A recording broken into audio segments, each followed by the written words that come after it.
If someone's menstrual cycle is irregular, should they be concerned? Yes. Your body's meant to work like clockwork. And our monthly cycle is so much more than getting ready to have a baby. Especially when we're looking at exercise. And it's important to say, if you don't have a period, it's very harmful to long-term health, Brain health. mental health, Low energy. mood, and libido. And I don't want the younger generations to have to go through the stuff that we've gone through. so it's an important discussion that we need to have. We are joined by 4 leading female health experts from very different fields to have a crucial conversation about women's health. With over 80 years combined experience, they're sharing the truth about what every woman and every man needs to hear. We asked 1,000 women to submit their questions ahead of this conversation, and I got so many questions around fertility, understanding hormones, PCOS, birth control pill, and miscarriage. And I'll say this, Stephen, it's because we haven't had these discussions publicly. When we look at funding in women's health, it's horrible. Like less than 1% is spent on women over 40. Women are living 20% more of our lives with chronic disease or mental health disorders. 50% of patients with unexplained infertility have endometriosis. But yet it takes women 7 to 10 years to get a diagnosis after symptoms start. But also, there are things that we do that will inherently harm our fertility because we're not taught this. And it predisposes you to many medical problems later in life. And patients will say, like, I have a really high pain tolerance. Yes. Like it's a badge. And so they gaslight themselves. And that's what we're all trying to fight here. But there are a lot of things we can do to deal with this. And then I want to talk about menopause. So in medical school, menopause just gets shoved into a tiny box. And this is a scary statistic. So, Oh my God. It's crazy. I just think it's insane. This is why we need to create change. This might be one of the most important conversations we ever have on the Diary of a CEO, because women's health has long been a total mystery to so many people. And so many people are struggling with all of the issues that we're going to talk about today, with their menstrual cycles, PCOS, endometriosis, with diet, with understanding how to exercise as a woman. It's probably never going to be the case again that these 4 individuals that are at the very top of women's health in their fields will be in the same place at the same time having this conversation. We structured this conversation into 2 parts. They cover completely different subjects, but they're fundamentally interlinked. For me, the understanding that I got from this conversation at this table with these 4 women has fundamentally changed my life. It's going to change how I deal with my romantic partner, my sister, my team members that I work with every single day. And funnily enough, because it's a conversation I wouldn't have clicked as a man, it turned out to be the conversation that I needed the most. And I don't think I've ever said this before, but if there was ever an episode to share with a loved one, then this is that episode. Please share this episode with as many women as you can, but also with as many men as you can. Ladies, we should start with some introductions. Could you give me a brief introduction, Stacey, as it relates to your perspective and your experience and what your sort of biases as it comes to this debate? When I say bias, I mean your experience and your research that you're lending to this conversation today. I come from the exercise, phys, and sports med background. So I'm always looking through the lens of activity and nutrition and how that has impact on our stress and our stress outcomes and how we can adapt to specific applied stressors, especially when we're looking at improving health span, improving mood, improving body composition, all of those things. I've worked with and still work with the subset of active women. I come from an endurance and a high-profile, high-performance sport background. So that's where I've gotten my chops and then brought it over into the general recreational female athlete kind of perspective. Natalie? I'm a fertility doctor, and every day I help patients with IVF get pregnant because I have an IVF clinic. But my big passion has always been natural fertility after I experienced my own pregnancy losses, trying to understand how we interact with the world and how that changes our hormones, and help women understand what their hormones are, what natural fertility is, what happens as we age to our bodies, our eggs, and our hormones, and let them be better stewards of their own fertility and their own health decisions. Mary? I have a background in general OBGYN, so I'm considered to be a women's health specialist. And it wasn't until I kind of went through my own menopause that I realized that there was a significant gap in my training. You know, watching Dr. Sims on, I think your podcast, talking about how women are not little men really struck such a chord with me and made me realize I was siloing women's health to the reproductive organs, the breast, the uterus, the ovaries, the vagina, and that if I really wanted to make a difference in a woman's whole health life, this last 30, 40 years of her life, I needed to refocus what we were thinking about women's health for the long term. So I come from a background in academics. I was a professor for 20 years. I was a residency program director, stepped away from that so I could focus on the lack of my own education and knowledge in menopause care. And now I want to step back into the academic world to bring everything I've learned and change the way we educate our providers. Vonda. I am a orthopedic sports surgeon by training, and I sit at the unique juxtaposition of orthopedics and performance, having taken care of elite athletes most of my life. Aging and longevity, most of my academic research, I too as an academic, is on subjects of musculoskeletal aging, but many years ago added a third circle of the whole health of a woman. And so sitting in this place, it fits directly into the mantra of my career, which has always been, I am going to change the way we age in this country and the world, because the tool that I bring to the table is the fact that if I save your mobility, I'm going to save you from the ravages of chronic disease. And so the work that I do is not only educational, it's research, and it's now education of the world about these subjects. Explain this to me like I'm an idiot. Ladies, why do we need to have a conversation about women's health and not just health broadly? I think the statistic that people don't realize on a day-to-day basis is that women are 51% of the population. We're actually not a minority. We're the majority. Mm-hmm. And yet often our healthcare access, the research treats us as if we're a niche product, but we are the majority product. We have to have this conversation because data show that of the $450 billion spent on research in this country alone, less than 1% is spent on women over 40. And yet we are nearly 90 million people. And we make 80% of all the healthcare decisions in this country for ourselves and everyone we touch. And so even though when you look at the long-term data, women are winning the longevity race here. We're living an average of 6 years longer than men. But as all of us talk about all the time, women suffer longer. Yeah. Mm-hmm.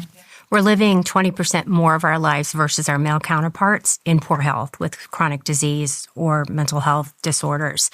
And so McKinsey looked at the data, and it was for the Gates Foundation. And what they found was, yes, we live longer. We've all known that. However, we have, twice as high of mental health disorders. We're 2 times as more likely to end up in a nursing home. We are much more likely to lose our long-term independence from frailty or dementia, much more than our age-matched male counterparts. And that's, I think, what we're all trying to fight here. And diseases that impact women specifically and only, things like PCOS, endometriosis, are extensively underfunded and not researched. It takes women 7 to 10 years to get a diagnosis of endometriosis after symptoms start. And we know this is a disease that impacts your entire body in addition to your fertility. But women are dismissed. They're not taken seriously. And there's not research guiding what we can do in a lot of these situations to try to help them the best. Why isn't the research there? Why don't they research, if women are the majority of the population, why is all the funding going to researching men? You have to think about who was in the room when medicine and science first started. So if you think about back when the Industrial Revolution and the modernization of what we know as medicine, women were pushed out because they were believed to have smaller brains, thanks to Darwin, and not thought to have a seat at the table. So when you're thinking about designing studies, it was pretty much designed on the male physiology, on the male body, and then women were an afterthought. So there wasn't any real in-depth look of, well, women are different from birth, or in utero, XX is different from XY. Mm-hmm. So all the research has just been generalized to women, even things like aspirin for heart attacks and thinning blood. ACE inhibitors. Yeah, all of this was done on men and then just generalized to women. And now that we're having this global conversation on women's health, people are like, well, where is the information specific for women? And there's just a very small subset. So we're looking and trying to expand that, but we have a lot of catching up to do. And that's primarily not only because of what you said, but the shocking statistic is that not until 1993 were women required to be represented in studies. 1993, I mean, we were all far into our lives and research by then. Isn't that shocking? That's crazy. And there were still loopholes where people were finding ways to exclude women. And then, Right, we're still not at 50%. No. We're not harder at to study. critical mass. You have menstrual cycle, hormonal fluctuations, even menopause, Even the animal models. It's not that we're harder to study. It just makes it presumed harder to study. Right. There's more variables at play. right. It's more of a complexity to the research, but it's not more difficult. And this is where I bring it in. It's like if a woman had a seat at the table when all the study designs were started, it wouldn't be a question. It would just have been assimilated in. But because we've been so drawn into, we have a crossover, here's 1 week, crossover next week because of male physiology, when you add women's hormone fluctuations in, people are like, oh, it's too complex. Right. But it's not. What is it that makes, and this is a super dumb question, but an important one, what is it that makes men and women different from a physiological standpoint? Because to understand why research would need to be done separately, we need to understand the differences. Yeah. Well, I mean, we can look from a morphological standpoint where men have more of our fast twitch fibers. Women are born with more endurant fibers. Which is muscle, right? When we're talking about muscle, yeah.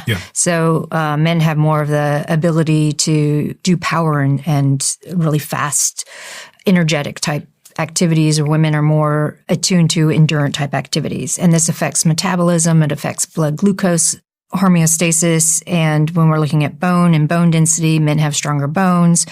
They can acquire more load. They hold on to it better than women do.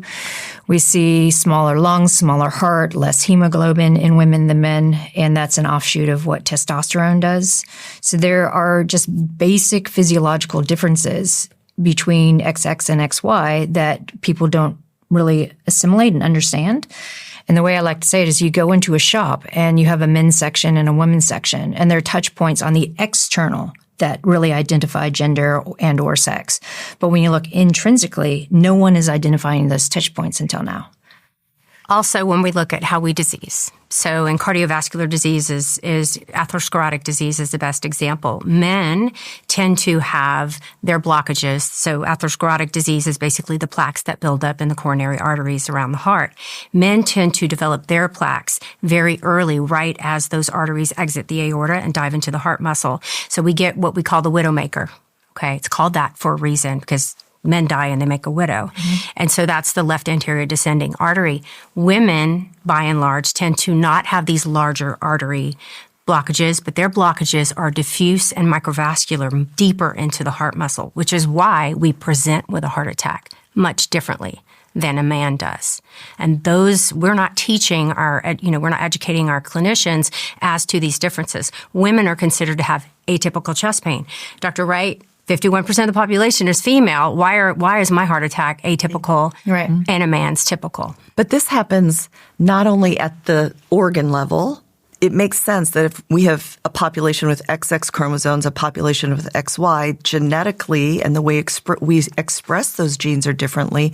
But I think we miss the fact that down to a cellular level, every cell from an XX expresses these tissue changes, tissue manifestations differently than an XY. Our lab used to study, we called them muscle-derived stem cells 20 years ago. Now they're called satellite cells. But when we harvested them and asked them to behave in different environments, satellite cells from XX people and XX animals, women, females, were better under the same circumstances experimentally at making cartilage and muscle. XY, male, were better under the same circumstances in making bone. So down to a cellular level, we express our genes differently. It should be no mystery to us or anybody else that there are differences, and yet there is the propensity just to lump us all in the same basket and almost say, I almost sometimes feel it's pejorative to say, oh, the women are different. Of course they're different. Yeah. We're genetically different. Down to every cell in our body. Every cell. So it should be no surprise to anybody. But it seems to be a surprise. Seems to be a surprise all the time. Yeah. I get pushback all the time. There's no difference. Yes, there is. There is. And it's not just and me it's not saying bad. it. It just is. Yeah. Yes. Yeah. I guess at one point that was quite a controversial thing to say, wasn't it? To point at the differences between men and women. Mm-hmm. Outside of, our different organs. Yeah. Yeah. And because of this research gap and the bias in medicine, women have been misunderstood by their male counterparts in a number of ways. I remember, I think it was you, Mary, that was telling me about this whiny women thing that you were exposed to. When I was in training, and you all may have similar stories, and I just heard a new one the other day. My first patient in gynecology clinic, I'm an intern, I'm very excited. We have our stacks of charts. That's how old I am. We had paper charts. I pick up the chart, open it up. It's a 40-year-old woman with multiple vague complaints. She's gained some weight. She's a little bit depressed. Her libido's off. Her blood pressure's a little bit up. Her cholesterol's starting to rise. And she's seen family medicine. Like, we're the third or fourth doctor at this point. And so my upper level, who happened to be male, it could have been anyone, walks down the hall in his cowboy boots, because Texas. And and he's like, what you got? And I said, well, I have Miss Smith, whomever. She's a 40-year-old woman and I list the complaints. And he goes, did you check her thyroid? Family medicine did. Did you check this? A few simple labs. And he goes, you got a WW. And I said, I don't know this, And he said, don't write this in the chart, but we call that a whiny woman around here. Oh my gosh. And I said, okay. He said, listen, women just tend to go through this at this age. And we're not really going to be able to help her. Pat her on the knee, tell her to have some wine, go on date night, she'll get better, but we're not going to be able to help her. And that stayed with me. Now, I was, a good girl. I did what I was told. It took me 20 years of internalization to realize this, I don't want to blame him. He's not a bad guy. This was taught to him. But this kind of thinking, I saw this in the ER. I saw this in the OR. I saw this in every clinic. And so I've asked other clinicians around the country, and I've heard whiny gynae, status Hispanicus, total TBD, total body dolor. Like, in different regional areas, there was a name for this kind of vague complaints from this middle-aged woman, and we couldn't quite put our finger on it. And I realized this was systemic bias built into the system where women, there's historical, precedent for this. The wandering uterus, the hysteria, these were real medical terms just until not even a generation ago. Yeah, they used to put women into asylums. Yeah. Because of hysteria. And it was hot flashes, all the things that are now known with perimenopause. They used to think it was some kind of insanity and put women into insane asylums to lock them down. But this is pervasive, not just in OB. You are not the only guilty. Everywhere. It's every medical subspecialty has some culture of, for lack of better words, blowing women off. Right? For not having the curiosity that defines medicine. We are supposed to be curious people, but yet when it comes to this, why do we stop at just seems to be something that happens to middle-aged women, right? That's written in the orthopaedic literature. Seems to happen to middle-aged women. Where's the curiosity? Where was it? Yeah. Well, in ex-phys text, you always had the representative of him or they and the Vesuvius man and all the angles of the male body, but there was never representation of women. The only time you heard about a female athlete was all the pathophysiology. The iron deficiency, the female athlete triad, which we now call relative energy deficiency in sport. And when you're looking at the historical idea of sport, the only way women were actually included and accepted is when they were amenorrheic. Because then they were, quote, more like men. And then there wasn't a problem with training them, and then they could work as hard. But we know that that's not appropriate. That's a sign of illness and overtraining under recovery. So it is pervasive everywhere. It's not just the medical, but it goes into when you think about what it means to be successful in sport. It's the power, it's the aggression, it's the unfallibility of being human. And a woman having a menstrual cycle was deemed a fallibility. So they're trying to push it aside. This is so systemic, though, that women downplay their own complaints. They gaslight themselves. It takes them a long time to seek care because they're afraid of the response. They are not always honest with what's going on in their body. I'll say, do you have pain? Oh, no more than regular. They downplay everything. You have to really ask. And it's almost the society, I don't want to be viewed as this way. I don't want to be not taken seriously. And it causes them to have an even harder time to get to a diagnosis because they don't feel comfortable sharing some of these symptoms, or they've downplayed them in their life so much. This is why they have to get so sick to often present to even try to get care. And they come to me almost to a woman after I'm talking about whatever musculoskeletal thing. They'll say, even before they want to describe it to me, they'll say, but you know, I have a really high pain tolerance. Yes. Like it's a badge, because we've been conditioned to not come for any pain. But I've suffered, I've tried, that's why your arm doesn't move anymore. I've got such a high pain tolerance, but I couldn't take it anymore. I didn't want to come. And I feel like, why does it have to be that way?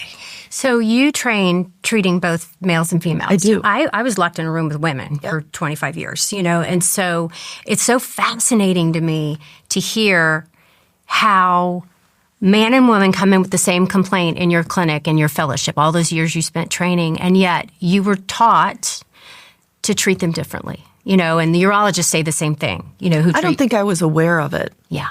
There was that's so much bias. Yeah. I didn't realize. I didn't either. Because like you, until I went through my own perimenopause, I might not have paid attention to it. Yeah. I may have been less sensitive. I was a terrible menopause doctor. Yeah. Just give me 30 seconds of your time. 2 things I wanted to say. The first thing is a huge thank you for listening and tuning into the show week after week. It means the world to all of us, and this really is a dream that we absolutely never had and couldn't have imagined getting to this place. But secondly, it's a dream where we feel like we're only just getting started. And if you enjoy what we do here, please join the 24% of people that listen to this podcast regularly and follow us on this app. Here's a promise I'm going to make to you. I'm going to do everything in my power to make this show as good as I can now and into the future. We're going to deliver the guests that you want me to speak to, and we're going to continue to keep doing all of the things you love about this show. Thank you. Is that in part because we know very little about hormones as well? When I was speaking to our audience, we asked 1,000 women to submit their questions ahead of this conversation. And one of the most asked questions, all the most asked questions sort of related to understanding hormones. I think the conversation around hormones is quite a new one in society. And I actually think it's been driven a lot by a heightened understanding of menopause generally. I think the conversation of hormones around outside of fertility and the general menstrual cycle, I can right now draw from memory exactly what's going to happen in a normal menstrual cycle. We were taught that, very, very well. But when I saw maybe 3 years ago an academic paper that showed all of the locations of the G-coupled estrogen receptors in the human body. What's that? I lost my mind. So basically, where are the estrogen receptors in the human body? And they're everywhere. The brain, the bones, the muscle, the gut, almost nothing, the endothelial, the lining of the individual blood vessels around our heart. It's really radical to me to think about how all these sex hormones, or the progesterone, estrogen, testosterone hormones, are everywhere. What is a hormone? They're not actually sex hormones. Hormones are your body's communication system, right? So it is really how your body is sending out messengers to communicate. So a hormone is dictating an action. And I think there's going to be a lot of great discussion. But one thing that I think is very important, and to your point, Stephen, is even things that we were readily taught about, the menstrual cycle and estrogen, progesterone, testosterone, the public is now becoming aware of, because we've not done a good job at public education, that this is what's really happening in your body. This is what your menstrual cycle is. This is what happens when you go through menopause. This is what happens when you're trying to train for a sport. We haven't had these discussions publicly that we are seeing. And I think that is highlighting interest in all of this, even if some of us were taught some of this. But when it comes to hormones, everybody wants really easy, fast. Draw my level, tell me what to do, give me a medicine, fix it. And I think the most important thing to understand is that by definition, your hormones are dynamic. Your body is responding to the hormonal signal it sees and determining what next signal to send out. So constant fluctuation throughout the day in response to multiple stimuli. And that's how it's supposed to be. If we didn't do that, we'd all be dead. It's a symphony. But that makes it really hard for somebody to understand on the other end who's not in medicine, who says, well, is it my hormones? because there's no one test that's going to give you one answer. You have to really interpret it in context of the full body. And it makes it really hard for practitioners who do not understand the hormones as well. And we see a lot of mismanagement of hormonal scenarios and situations right now that are actually detrimental to patients. So I'm glad you're having this discussion, because that's not a stupid question. What is a hormone? Many people don't really understand that. I really want to make sure that if someone, for both the men that probably have less understanding, but also from our conversations I've realized and the feedback I've gotten, a lot of women don't understand their own hormones and their own menstrual cycles. Mm-hmm. What is the most basic level that we have to start at to give people an understanding that we can then build on of what's going on here? As I say, I want to get rid of this graph. Okay, so leave it out. But it shows just a textbook of what a menstrual cycle is, but it doesn't show the daily perturbations of estrogen and the luteinizing hormone pulses and all the things that go, as Natalie's saying, to make it work. It's an average. You see two organs there, the ovary and the endometrial lining. You're not seeing the muscle, the bone, the brain. All of those organs are affected by these normal monthly fluctuations. Yeah. And the conversation that we're having now in research methodology is the fact that there is no real definition of normal, because every woman's cycle is variable. So when we look at this, everyone thinks that this is normal, but we don't actually know if that is. For the fact that a woman's variation, this can change cycle to cycle. This can change cycle to cycle. Sometimes we have anovulatory cycles. So until a woman can identify what her own normal is, we can't rely on this graph to actually explain to them. How does a woman know what their normal is versus, because a lot of women are on birth control pills since a very young age. So I think my partner, Melanie, she was on birth control for about a decade. So she didn't have her cycle. And then it came back and it was every, 60, 90 days. Mm-hmm. And then she changed her diet a little bit and it kind of went down to 30 days over time. But I don't think she knew what normal was. Is there such thing as normal? There is what should be normal for you. So you should have a regular, predictable period, which means that you are having a menstrual bleed at a predictable interval. It can range person to person, but for you, really it should be within a couple days, month to month. I always tell patients, I should be able to give you a calendar. You should be able to take your finger, pick when your next period is coming, and within a few days, be accurate. Now, usually that range is somewhere between 25 and 35 days for the average person. When it starts to get shorter or longer, it can be a warning sign that something is going on. When it comes to the menstrual cycle, because I think we're going to talk about these hormones really well, and I talk about this every day, let's give a 1-minute explanation. If we think about, to Stacy's point, from the brain is sending out pulses of hormones, but FSH drives egg growth. It's called follicle-stimulating hormone, and each egg is inside a follicle.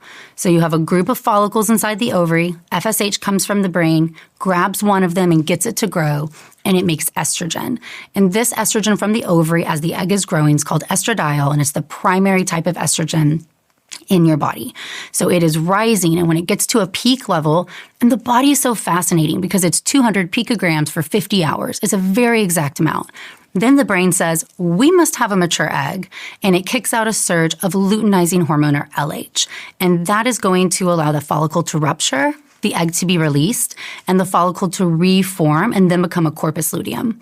And then the brain's going to send out pulses of LH, giving you pulses of progesterone. So Stacy's point, that's an average, and those numbers on the little graph are nowhere near accurate because progesterone goes up and down the entire second half of the cycle, known as the luteal phase. What's progesterone? Progesterone is also made from the ovary. So the two main hormones when it comes to a premenopausal female are going to be estrogen and progesterone. Progesterone is the progestational hormone, or pro-pregnancy. It is going to change the endometrial lining, and it is essential to get pregnant. It opens and closes the implantation window within the uterus, and it completely changes the physiology of your body. And we're going to talk a lot. That is why in the luteal phase, your body works differently when you have progesterone. And the luteal phase is? After ovulation, when you have a corpus luteum. So when LH is coming from the brain, you have a corpus luteum. It makes progesterone. This is the second half of the cycle, known as the luteal phase. The first half, when you have estrogen only, is the follicular phase. So you have an estrogen dominant phase, and then you have a phase where you have both estrogen and progesterone. And your body is made, yes. So we have our estrogen dominant phase, the follicular phase, and then we have both estrogen and progesterone here in the luteal phase. And your body is made to function differently in these because in the progesterone side, it's preparing you for a pregnancy. It thinks every month you might get pregnant. And it starts to change how your body's going to work on a cellular level. But if you don't get pregnant, that progesterone level is going to drop and the cycle starts back over. And from like an exercise and sports point of view, when we get into this, progesterone's job is to build this lush endometrial lining. And it creates a lot of glycogen storage. So we often hear about glycogen in the muscle, and that's what we're using for fuel. It has a way of shuttling a lot of the carbohydrate away and storing it into the endometrial lining, which is why we see differences in intensity and the way that a woman can respond to exercise if she has ovulated. So is this in preparation of a potential baby? Mm-hmm. Mm-hmm. Yeah. Correct. Yeah. In the second half of the cycle, your core body temperature increases, your resting heart rate is higher, your heart rate variability is lower. You have increase in fatigue, you have an increased appetite, your body is shifting function in case an embryo comes in so that it can start to divert energy and change what it is doing. Right down to your immune system changes. And that's roughly from day 14, roughly. Roughly. Yeah. At ovulation. It's about 3 days after Whatever ovulation. day you If you'd like to be specific, it's about 3 days after ovulation until when you get your next period. Yeah. You all talk about how our menstrual cycles can be a broader sign of whole body health. Mm-hmm. And so if someone's menstrual cycle is irregular, should they be concerned? Yes. Yes. I thought you were going to say no. How irregular? What's like, if I'm not getting my menstrual cycle? Absolutely not good. You should go see a doctor. Yeah. If your cycle is irregular, if the calendar trick, you're putting your finger and it's nowhere near when your cycle's coming. Or I have women who say, oh, there's no way I could predict it. Or I know it will come, but it'll come every 4 to 6 weeks. Your body's meant to work like clockwork when it comes to your hormones and your menstrual cycle. And yes, you can always have one abnormal month. Always. But when you consistently are having irregularity, that is a sign that something else is going on. It's one of the biggest red flags that we have for early hormonal health or systemic problems. But to your earlier point, Stephen, we have a generation of women on contraceptive options who are not tracking their cycles. We have women who are not taught how to track their cycles. They don't know when ovulation occurs. They don't know how long their luteal phase is. If I say the first sign of ovulatory dysfunction or having a problem with your cycle is a short luteal phase, well, you only know that if you're tracking when ovulation occurs, because otherwise you could still have a regular cycle, but you don't know that something's abnormal. And that luteal phase, again, is the last half of your cycle. Exactly. But I think that the conversation that's happening now is not just at this table, but in society, that our monthly cycle is so much more than getting ready to have a baby. Mm. Because I think that none of us knew this. No. Because at 17, I wasn't that interested in having a baby, so it didn't occur to me that I should care. Right. Right? And it's the only time, if you're thinking about it in that way, that you're worried about your period is if you don't have one, and pregnancy, right? And so if we're shifting the conversation to this is physiology, has to do with every part of female physiology, maybe it will be easier for people to know. Right? Yeah. I often put it with my athletes that it's a marker of health, that if you are able to take on the load of training, the load of travel, and maintain your normal menstrual cycle, then you are robust enough to be able to progress. But if there becomes a misstep in your menstrual cycle, then we need to look at all the stressors that are and the allostalic load and pull you back and see what do we need to address. Do you need to eat more? Do you need to recover more? What are the things that are missing to bring you back to normal? I was diagnosed with polycystic ovarian syndrome in medical school. And so like every medical student, of course, it was like gloom and doom. And I thought I had the most extreme case ever known to mankind. It was really just garden variety PCOS. And I had a very serious boyfriend, quickly engaged, looking forward to having a family with him, starting a family with him, and the terror around my infertility and what the impact was what was never taught to me and what I didn't understand until much later was the metabolic impact. Like PCOS is a symptom. There's nothing wrong with my ovaries. They're just responding to this high insulin level I was born with. And no one really sat me down and talked to me about my first research project was women with irregular periods and the risk of developing gestational diabetes. And you know, I didn't even know what insulin resistance was at the time. And now we're coming to understand that, you know, when these young women are coming, you know, I only do menopause now, but before I left that practice, you know, when women were coming with irregular cycles and we were making these diagnoses, immediately I was launching into the discussion about her metabolic health long term and what this, you know, it's a gift to know this. So now we can start making interventions, nutrition, diet, exercise, to give you a better system to deal with this thing that you were born with. And her fertility, of course. A huge amount of women have PCOS, and I think that's one of the top causes of having irregular menstrual cycles. You mentioned insulin resistance and metabolic dysfunction there, and you said something like gestational diabetes? Diabetes in pregnancy. So someone who was non-diabetic before pregnancy and then develops diabetes. So her blood sugars have now reached a threshold where they are higher than normal and can cause, you know, problems for her pregnancy and herself long term. And up to 50% of those patients who develop diabetes in pregnancy will develop type 2 diabetes within 10 to 15 years after that gestation, after being pregnant. And so what we know now is like we have warning signs of this well before pregnancy where we can set these women up for success. Before it's just we wait till we make the diagnosis, everybody gets their glucose test and off you go. But now with this PCOS diagnosis, we are monitoring earlier. We're starting her on the nutrition. You know, we're treating her like a diabetic with nutrition and exercise recommendations rather than waiting till she reaches the criteria. Stephen, having infertility, this is a scary statistic. It predisposes you to many medical problems later in life, including an 80% higher chance of having a heart attack, 75% higher chance of having metabolic syndrome, higher risk of cancer, and early death. Why infertility? Well, it's not exactly that infertility is causing this, but it's that for many women, we'll use Dr. Haver's example, you're healthy until you get this diagnosis. It's one of the first warning signs your body's giving you that there might be inflammation and insulin resistance or something impacting your hormones, your menstrual cycle, your ability to conceive, that if it is not corrected now, is setting you up for many problems down the road. PCOS is an example of this because in PCOS, you have a lot of eggs inside the ovary. It's actually something that genetically runs in families. Likely there's something that happens when you're a baby inside your mom that predisposes your ovary to not lose as many eggs as it should, and it changes how they respond to insulin. So what happens is you end up having more eggs on an average. Your brain doesn't know this and sends out the average signals, but that gets diluted amongst all the eggs. And so you're not getting into these ovulatory stages of Stacy's favorite graph here. Well, what happens from there is that you're actually in a relatively lower estrogen phase than you should be. You never see the progesterone. And what happens is you start to completely shift. The ovary itself actually becomes insulin resistant. And what this means is that throughout your entire body, you start to develop high glucose, which is the blood, right? That's your blood sugar. Your blood sugar is the fuel for all your cells. All your cells need glucose.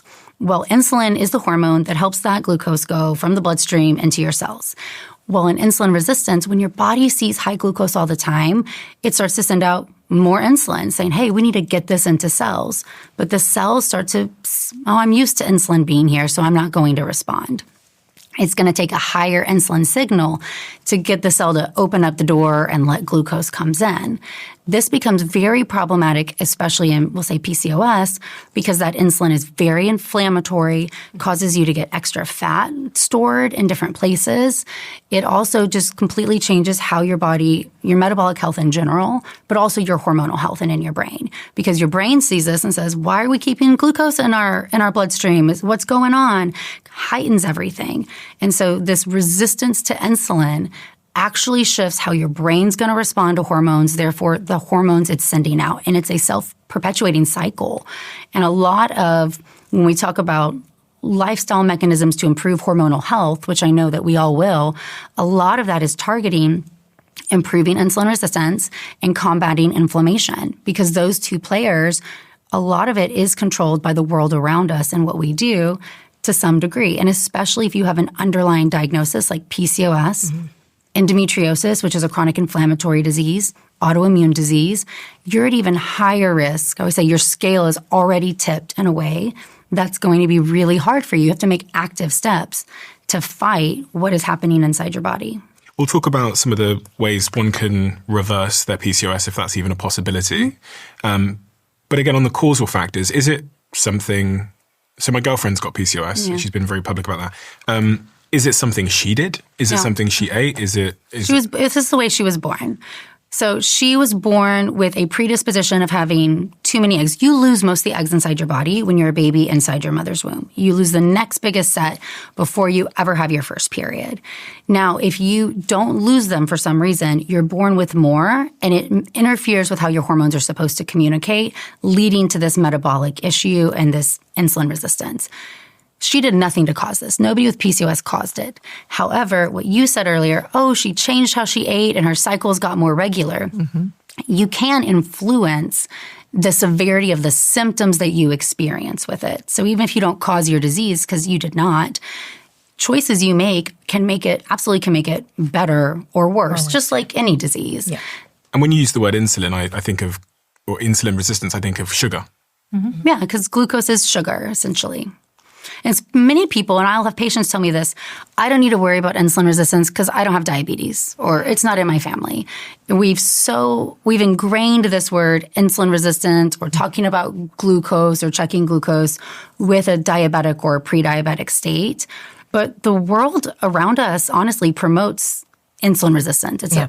That's how our bodies have adapted to this obesogenic environment. I mean, there's no doubt, at least in the U.S., and most industrialized nations, our environment is what we call obesogenic, and insulin-resistant agenic. So you have to fight against kind of the systems that are in place now for most of us, unless we have some genetic predisposition to just be, magical, because the way we process food, the way food is delivered to communities, the way, our lack of exercise, everyone's working from home now, just modern life is really, you have to fight against. One of the questions that came in from the audience was, I would like to know how best to manage my PCOS. When it comes to managing your PCOS, targeting those two factors that we talked about earlier, insulin resistance and inflammation, are really the key. And I'll let these two speak to a little bit of some of the exercise changes that we can try to impact. But what I'll say is that the best way to decrease inflammation in your body is going to be to start by focusing on your gut. Your gut health controls a lot of the inflammatory burden that your body sees. The foods you choose to eat, they can be both helpful if they have a lot of fiber in them. They can feed your gut microbiome, which is important in estrogen metabolism. But they can also be very harmful if they are ultra-processed foods that are even causing more inflammation, not feeding your gut microbiome at all, and worsening. So I always say it's like a scale. If you think every little food I eat, it can make my insulin, or it can make my inflammation better, or it can make it worse. And so how we structure the food that we put in our body is one of the biggest changes the majority of people can make that is going to make a difference. And that's going to be a very plant-forward diet. Doesn't mean it's plant-only, but plants have fiber. Fruits and vegetables have fiber. So we have to make sure we're getting fiber as a big change. That's what we see. I see a lot of patients with PCOS specifically being told, I shouldn't eat fruit, I shouldn't do this, I need to avoid. I need to do the ketogenic. I need to do keto, yes. So we see people avoiding certain food groups, and I always say it's not a really sexy diet, but it's a diet we all know. Yep. Lots of whole foods, fruits and vegetables, healthy fats, healthy sources of protein, avoiding the ultra-processed foods. That's going to be probably the biggest change most people can make, in addition to foundational changes of your day, which is going to be sleep more. That is when your body fights inflammation, fights insulin resistance.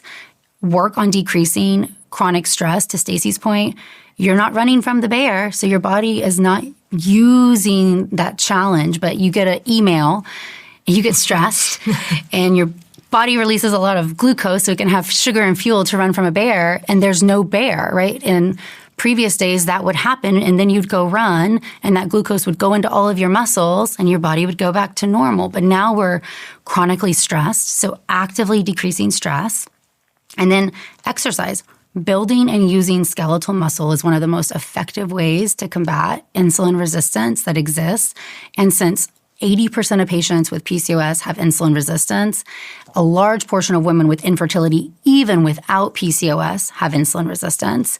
That is a huge thing that people are missing, especially when it comes to the exercise discussion. And I know you guys probably have things to add on that one. No, but based on what you just said, I just took a phone call this morning from a patient and it's just such a typical conversation. She doesn't like the way her body looks. Her solution is not to eat. This happens almost every day when I'm talking to people.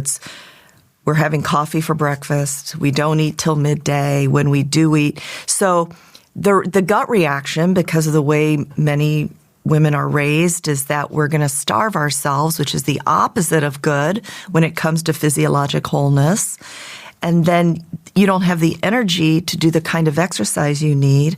Or on the other side, the response is, I am going to work so hard every single day that you actually increase your stress. There is overtraining. So you're just getting behind the 8 ball with starving yourself and overtraining, none of which are going to solve either the core problem due to PCOS or the core problem in any stage of a woman's life, right? And this is where we look at the sociocultural effect of what a woman is supposed to look like. Yeah. And that's the thing that I'm really pushing out. It's like we want to think about how strong we can be and how much muscle we can build, because muscle is a massive metabolic help. And as well as bone, right? We talk about it. And then when I get the pushback of, I'm going to do fasted training or I'm going to fast till noon. I'm like, wait a second. Not only were you going to interfere with our circadian rhythm and our hormone pulses, we're also acutely interfering with our appetite hormones. Because if we're looking at acylated ghrelin, which is our active form of our appetite, makes us hungry, it's elevated with cortisol. And so if we're thinking about that elevation and we're not doing anything to drop it and tell our body we have food, then it goes in and directly affects our neuropeptides, which then affects our hormone pulses. So when a woman's like, I'm just having coffee for breakfast, I'm going to hold my fast, it's like, okay, well, here we go. Cortisol is going up. Acylated ghrelin, you're going to get hungrier. Then you're going to learn not to respond to that hunger. You're going to hold your fast. And we see from the research that women who do that end up craving more simple carbohydrates in the afternoon, moving incidentally less, and contributing to poor sleep because they've now phase shifted. So when we're talking about sleep and how important sleep is, we also have to think about the circadian rhythm and how it is affected by food intake, light, darkness, and all of the things. And we need women to understand we want to build muscle, we want to sleep well, and that requires food. Well, and this goes back, this whole thing you just said goes back to very early in this conversation where I was talking about sometimes we like to focus on the bright, shiny gadgets when we haven't taken our health from fine to optimize, because everything you just talked about, it isn't a gadget. It's basic lifestyle. In the medical model of PCOS, when I'm talking about what we're taught and how we train our clinicians, we go into we aren't taught a lot about disease prevention and I hate to use the term root cause because I think it's been usurped by certain members of, the wellness community. Let's take it back. Yeah, we're going to take it back. And so, especially for PCOS, I was taught to give a patient birth control pills or Clomid when she's ready to get pregnant. And so nothing around nutrition, exercise, lowering inflammation. And I was a program director until 2018. And there was nothing in the curriculum around this, which affects at least 10% of women, probably more, this condition, that how important lifestyle is. She went on for 10 minutes about all the lifestyle change, which is amazing. But patients But I'm sitting there thinking, birth control pills. I mean, that was a knee-jerk reaction. I mean, I was treated for my own polycystic ovarian syndrome for 20 years with oral contraceptive agents. And I learned online through chat rooms about the nutrition end of it. Yeah. When I have athletes, because we see a higher percentage of PCOS in successful female athletes. Why? Like, well, what do I do? And it's looking at what kind of training they're doing. So we're putting in some more short, sharp, high intensity to get that post-exercise response of anti-inflammatory growth hormone response, all of these things that then bring down total body inflammation. And then we're very careful about food intake and when we're doing it and what kinds of food, so that they don't have to go down the route of oral contraceptive pills, because that to them has an effect on their performance. When we're talking about the top end. And when we bring it back down into recreational female athletes, we can do the same thing. It's just we have to educate and say, these are our lifestyle choices, and then these are our medical choices, and what's optimal for your life at this point. It's important to say at this table, and we all talked about it last night, you need to have a period if you're not preventing a period with hormonal contraception and you're in your reproductive years. Because very often women with PCOS or hypothalamic amenorrhea will say, I don't have a period, but I didn't really like that anyway, so it doesn't bother me. Right? How many women have said, well, I didn't get my period for a year, but that was fine by me. But that's not fine by your body. That is hypoestrogenic time. It is low estrogen. Yeah, very low estrogen. It's bad for your body on so many reasons to be low estrogen during these crucial bone building years. But for we're talking about how your hormones communicate back. It's very harmful to long-term health to have low estrogen. At all. Brain health. But especially in young years when you're still developing.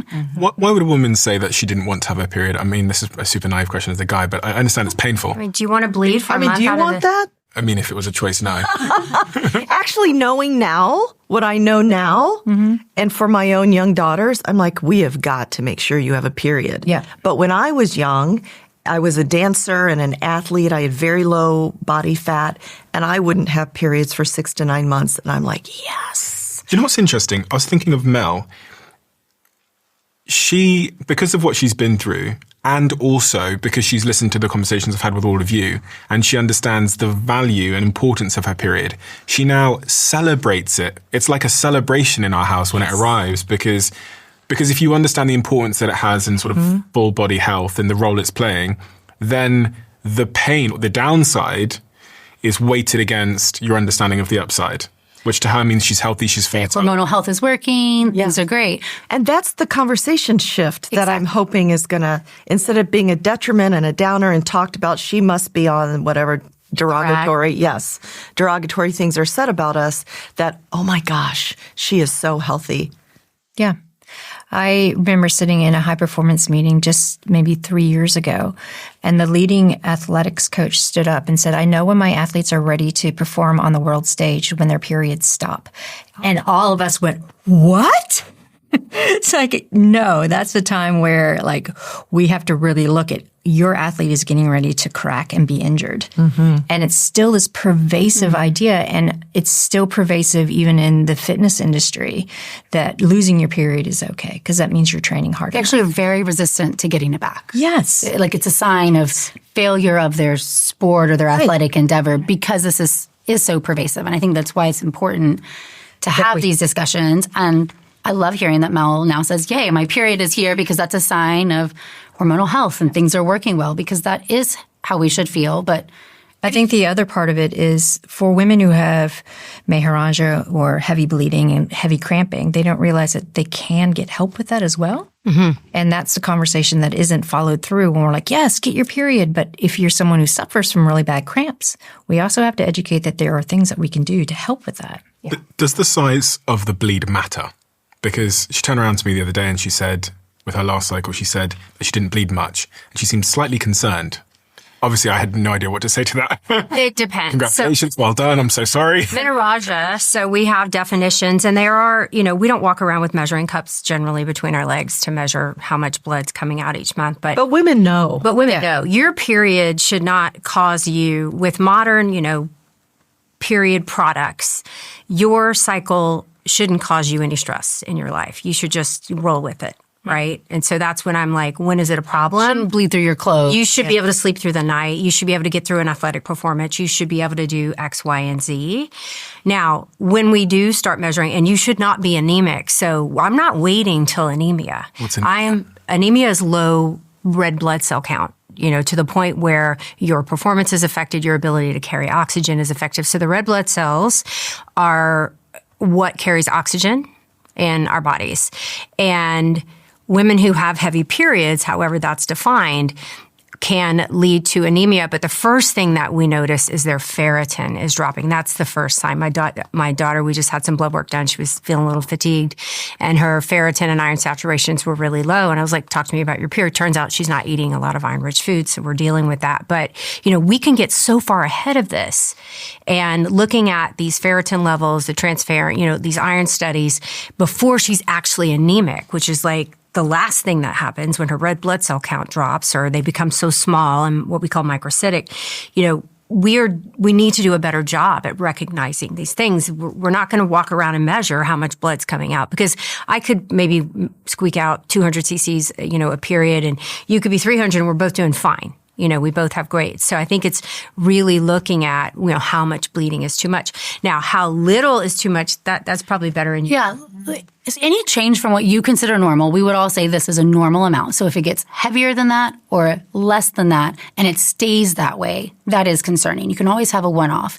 Estrogen is the driver of growing the uterine lining. So if you have a lighter bleed 1 month, we are concerned that you did not grow as thick of a lining, your body didn't see as much estrogen.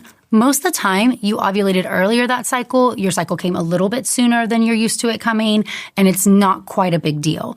But this can be concerning if we see consistently light periods, especially if we have history of progesterone contraception, which progesterone thins out the lining and estrogen grows it. So progesterone actually stabilizes it, but for the sake of the discussion, we'll say estrogen grows it, progesterone thins it. When you only see progesterone, like a progesterone IUD, the progesterone shot, even continuous birth control pills, because they give you a type of synthetic estrogen and progesterone every day, your uterine lining gets thinner and thinner and thinner. And so we see it can take months to return to normal after coming off of hormonal contraception. You also can get damage to the endometrial lining. There's stem cells in the endometrium that regenerate every month. After you bleed, they regenerate so that the next group can grow in response to estrogen. And this can get damaged from typically anything inside the uterus. So most commonly, this is post-birth, a traumatic birth, a retained placenta, a DNC procedure, which is sometimes used after birth or in a miscarriage, or even IUDs or intrauterine surgery.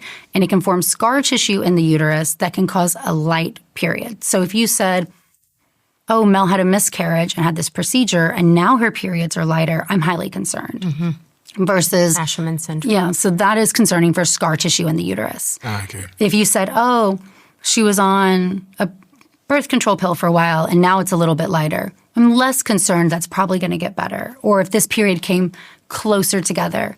Or if you traveled around the world three times this last month. Or so a one-off is no big deal, but a change from your baseline can be concerning. In addition, we should say that graph is beautiful, but your thyroid, your pituitary gland, it makes prolactin. Prolactin also changes the endometrium. So there's subtle signs of other hormonal issues that your menstrual cycle is the first warning sign that something is off. What about pain? 2 months ago, she had excruciating pain that I've never seen before during her menstrual cycle. Well, it's not pleasant to have your uterus contract and expel its contents in any form. But what if it's way above the norm? One time way above the norm is probably situational based on other things that are contributing to inflammatory burden or response. Your body is also healing from the corpus luteum's a cyst on your ovary that can also feel painful. And at the time of your period, it is also healing. So there's multiple things that can cause pain. To Vonda's point, so many people say, I have a high pain tolerance. This is okay because we don't talk about our own pain. Mm-hmm. So I don't know if my pain is normal compared to somebody else's. Your pain should not keep you out of your activities of daily living. You shouldn't call in sick to school, call in sick to work, cancel dinner plans with friends, consistently. Again, everybody can have a one-off month where something is off. But if this happens every month, oh, it's my period, I'm going to cancel that. That is a warning sign that something else could be going on. Endometriosis, adenomyosis, and uterine fibroids. You mentioned the word iron a second ago, Dr. Mary. What has iron got to do with this, and what is iron? So iron is an element that is in our diets, and we do tend to store quite a bit of iron in our bodies, and it's an essential when we look at the structure of the red blood cell and of hemoglobin specifically. So hemoglobin is the actual molecule that is inside of the red blood cell that carries the oxygen. So iron is really critical to the formation of healthy iron-carrying red blood cells. And we store iron in our bodies, and so in a lot in the bone marrow. And it's stored in this particular molecule called ferritin. So when we're measuring ferritin levels in the blood, that is, the first sign that your iron stores are getting low, is when we see these low ferritin levels. Are women more iron deficient than one would think? Like, is the general population iron deficient, or what do you tend to see when you run lab tests? A menstruating woman, yes. A menstruating woman is often iron deficient. Yes, and I do see it in our postmenopausal patients as well. That's usually nutritional and inflammation related. So ferritin is also something that will decrease in times of chronic inflammation. So you're not able to utilize the iron that's coming in and store it because this inflammatory state is kind of inhibiting that. So in a menstruating patient, I'm always thinking, is she bleeding too much the first time? And is that bleeding menstrual? Is it coming from her rectum? Is it coming from her gastrointestinal tract? Does she have gastritis? Or, we have to go through the algorithm of why that might happen. In a postmenopausal patient, we can remove vaginal bleeding from the issue, uterine bleeding, a period. But then now I'm looking at nutrition, I'm looking at exercise, I'm looking at inflammation as causative factors. And the global pitch here is the World Health Organization estimates that roughly 30% of women aged 15 to 49 worldwide are anemic, with iron deficiency being the leading cause. And in some regions of South Asia and Sub-Saharan Africa, prevalence can be up to 50% of women are anemic, with iron deficiency being the leading cause. Have you noticed the norms have changed? So it depends on who you read.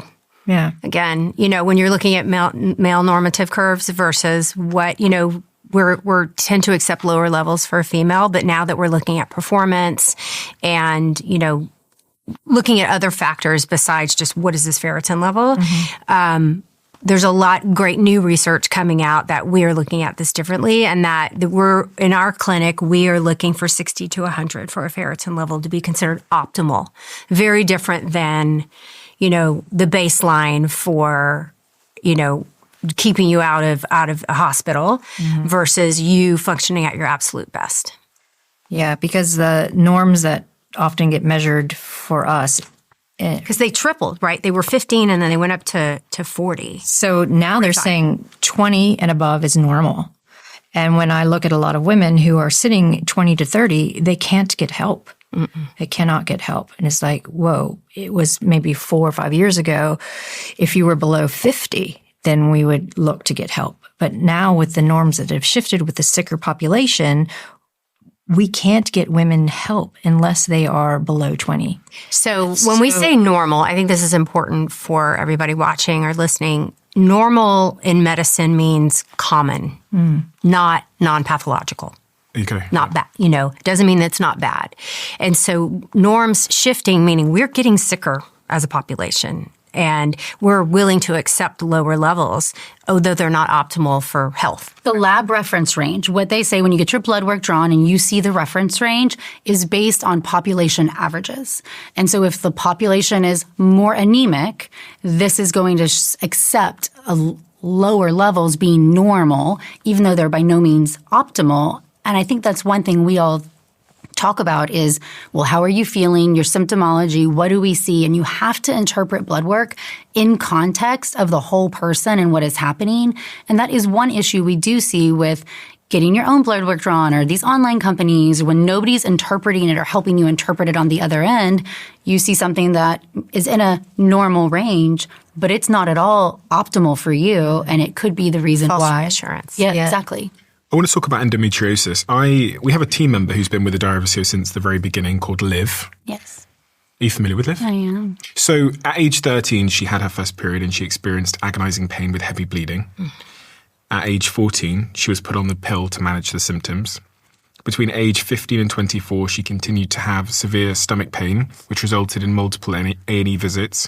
She was often dismissed as having gastritis, and it led to having her appendix removed. Oh, my God. Why'd you say, oh, my God? Endo can get surgery. But she had major surgery, and I've seen this course before, and it's devastating because she's going years and years and years now. Yeah. Age 25, she came off the pill to see how she felt without it, but her periods worsened and she fainted from the pain, so she went to accident and emergency. At age 26, she got an ultrasound which suggested endometriosis, but no NHS diagnosis was given. We ultimately had a conversation with you on the podcast, Natalie, and she felt very heard, and she was actually there. And so afterwards, Jemima in the team, who you guys know, told Liv to come and speak to me. And Liv told me after you left about the symptoms. Did she speak directly to you at that time? She did, okay. So she came and she spoke to us about her endometriosis, which is the first time I'd ever heard of it.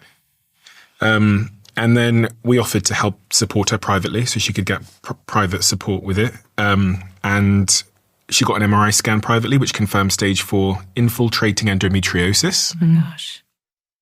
Liv then pushed on with her NHS appointments, the National Health Service in the UK, but the pain was so much that she took me up on my offer to pay for it privately. So we paid for it privately. And the endometriosis by that point had spread to her bowels and pelvis. And I've got this picture of this 4-centimeter cyst. If you're faint-hearted, I mean, I don't know whether we'll put this on the screen, but this is from her operation. Yeah, it's called an endometrioma. It's huge. For anyone that can't see, it kind of looks like a tumor next to her ovaries. And it had spread at that point to her bowel and pelvis. It had become about 4 centimeters big. Her ovaries were stuck together and attached to her womb and her bowels. She then needed to book an appointment for surgery. And before the surgery, because of the scale of her endometriosis, she had her eggs frozen to protect her future fertility, which I guess came from your advice. This process took her 7 years, and she was in pain for 17 years because she did not get a diagnosis. Her story is unfortunately not uncommon. This is a very typical story for somebody who suffers from endometriosis. Endometriosis is an inflammatory condition, and the way I like to explain it is when your body responds abnormally to a normal process. You have immune dysfunction as well. So let's think of it as an autoimmune disease and a chronic inflammatory disease. When you have your period, you bleed out endometrial cells in your menstrual blood. We're used to that. In everybody, you also have some endometrial cells that will escape out the fallopian tubes. And that's not a big deal. If you take out somebody's appendix while they're on their period, you'll actually see menstrual blood in their abdominal cavity. In the regular person without endo, your body says, oh, she's just on her period. And the person who has endometriosis, this creates a huge inflammatory response where your body starts to attack endometrial cells, and you get these implants throughout what's called the peritoneal cavity or the abdominal cavity of endometrial-like tissue that gets worse every time your body sees estrogen, because it's feeding the endometrium just like it would in the uterus. And so it gets worse over time. The more ovulatory cycles you have, the disease gets worse. It's so inflammatory that it's not uncommon to get extensive organ scarring, you get anatomical distortion. These are some of the toughest surgical cases, in addition to managing lifelong health, but also fertility. You want to just obliterate the anatomy, because the infiltration, these implants will start growing into other organs because they'll find new blood supply. They'll steal blood supply from the bowel, because all of our pelvic organs are just sitting there on top of each other: the bladder, the bowel, And so it sounds like it's alive, like it's a cancer or something. Think of it like Velcro is what I say almost. These little patches of Velcro, and they just start sticking together. And that's what inflammation and scarring does throughout your whole body. And what happens here is that because the primary symptoms of endometriosis is pain, so again, back to women's pain being taken seriously. Yeah. That's one of the issues, and why the average time to diagnosis is 7 to 10 years, truly 17 years in this case from when she had pain. But the other symptoms do include sometimes also pain with intercourse. Typically, though, that is very hard to ascertain from somebody, but it's usually with certain positions. Deep penetration tends to be what really stimulates pain. But you also see a lot of GI manifestations that we don't talk about. So if I have somebody who has painful periods and they say they have irritable bowel syndrome or a lot of vague GI complaints, that is a really big red flag to me because, like you said, these little endometrial implants on the bowel, the intestine, this high inflammation that's happening irritates your intestine, and you get this GI response as well. One of the hardest things about endometriosis is that it's a surgical diagnosis only, to be honest. We can have to do surgery to fully see and diagnose that you have the disease. It's one of those no meet, no treat, in medicine where you can't make the diagnosis until you have a tissue sample. So meet means you go and take a biopsy. Okay. So you can suspect it based on imaging. We're not great at this. And Dr. Crawford, why don't we have a cure? Mm-hmm. Well, because it hasn't been studied is the primary answer. The secondary answer is that often the goals are tough with endo because if estrogen feeds it, we all are going to sit at this table and talk about how important estrogen is for your body. And a lot of the treatments that exist for endometriosis take estrogen away to try to not feed these lesions. And that has a slew of other symptoms and long-term health implications as well. Truly, we don't even give women options to try to feel better. They are given birth control pills because, hey, I'm going to stop the ovulatory cycle. You're going to have less what we call unopposed estrogen days. We do have symptomatic relief. Yeah, but that's going to help hopefully with some of your symptoms. And it can for some women. It doesn't reverse disease. It doesn't cure it. It doesn't make anything better. But it can slow down the progression, any of these treatments that do halt the ovulatory process. But it severely impacts beyond so many layers of your mental, your emotional health, your relationships, but your fertility. Stage 3 or 4 disease, regardless of your age, you're going to have less than a 20% chance of conceiving naturally over the course of your life if you have stage 3 or 4 disease. Every stage is impactful to your fertility because of the inflammation.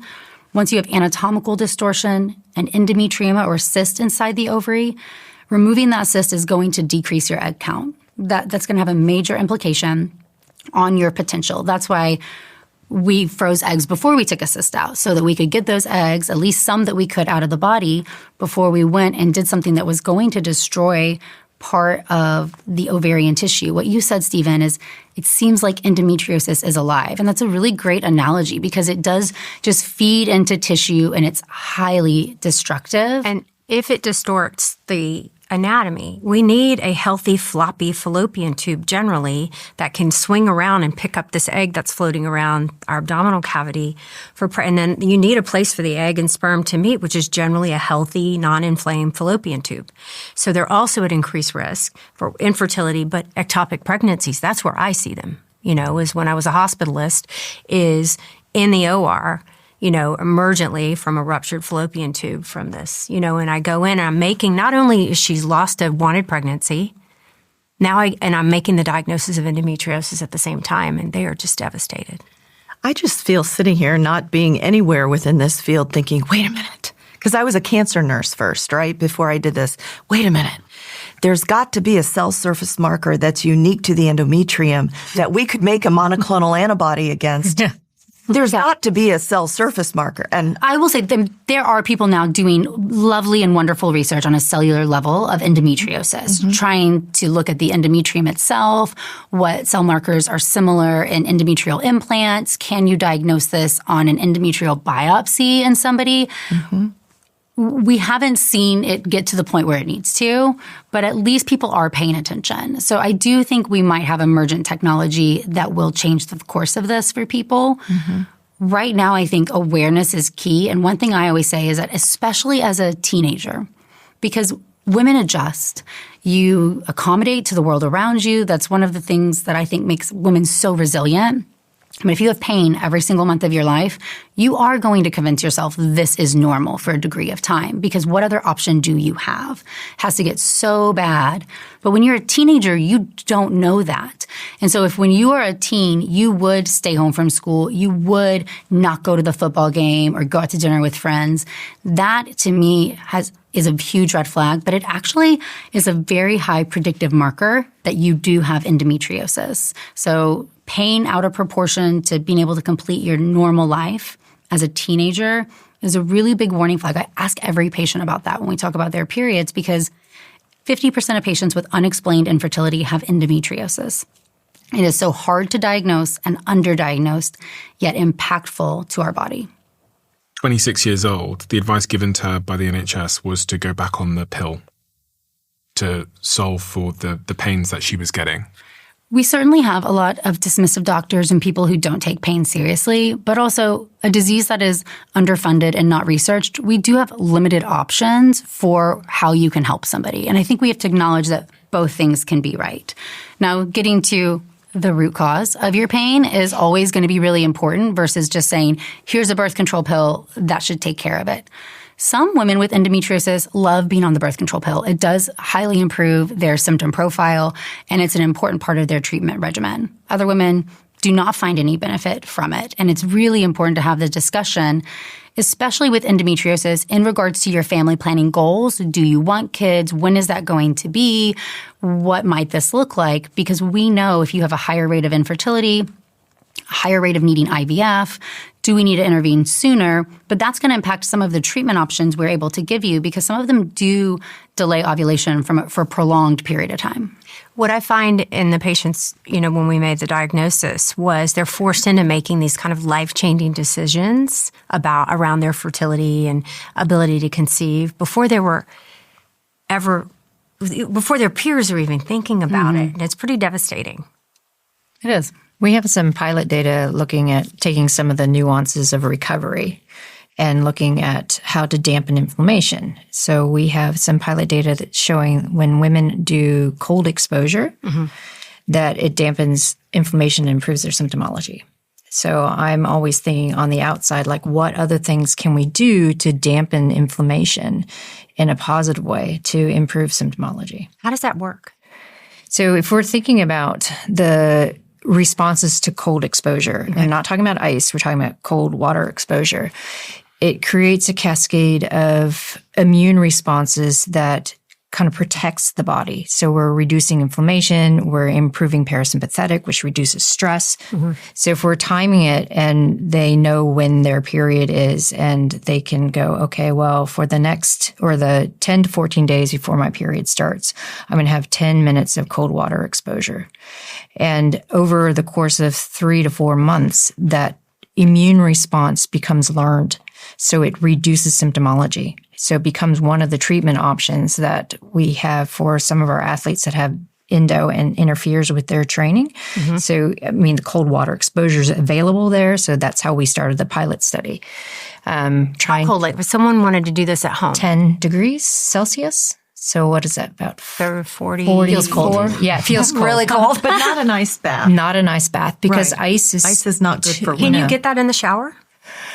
You need to. This is like cold submerged. Yes. Yeah. Can you do that at a home tub just with turning on the spigot? You could get that if you get really cold. Yeah, you might want to add a little bit of ice and let it melt. Okay. But not ice baths that we see in all the popular media, because that is way too cold for a woman's body. It does the opposite. It's a severe stress and causes a stress response rather than a parasympathetic calming response that we want. Okay.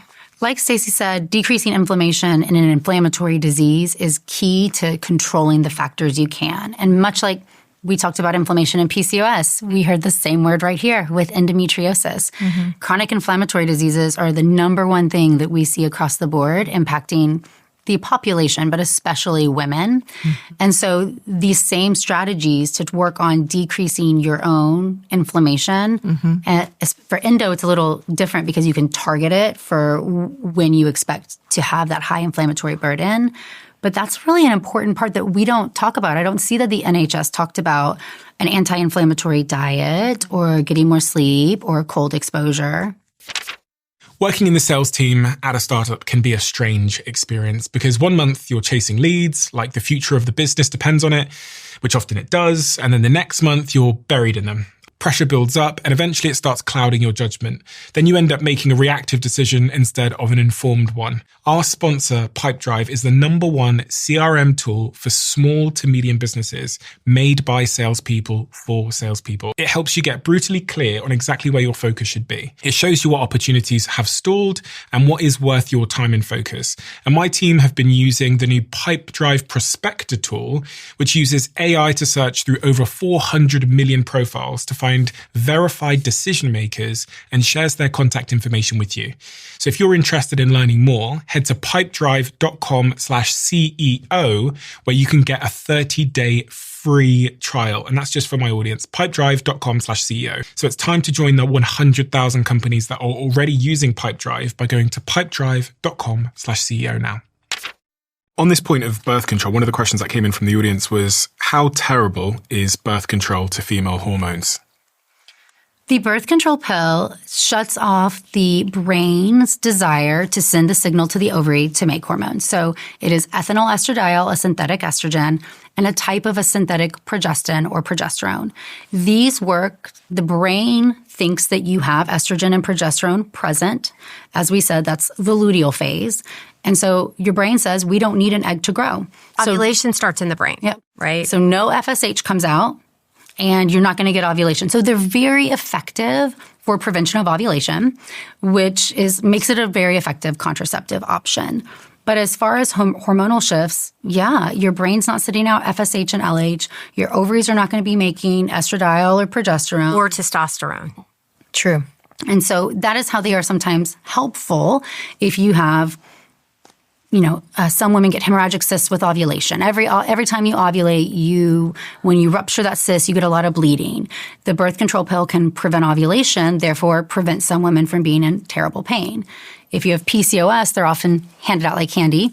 One reason is because it will regulate your cycle so that you don't have these prolonged irregular periods, but also will decrease testosterone levels, which is sometimes a good side effect of the pill for women who have PCOS. Back to a normal level. Yeah. But if you don't have PCOS or the regular person, a lot of times your body's tissues are not responding to synthetic estrogen and progesterone the same way it does to natural. I think that's a very important point. So my niece, who competes at a national level, and she's 14, started suffering from, as she was going through her adolescence, her acne got outrageous. And she's a 14-year-old girl, 13, it started at 12 and a half.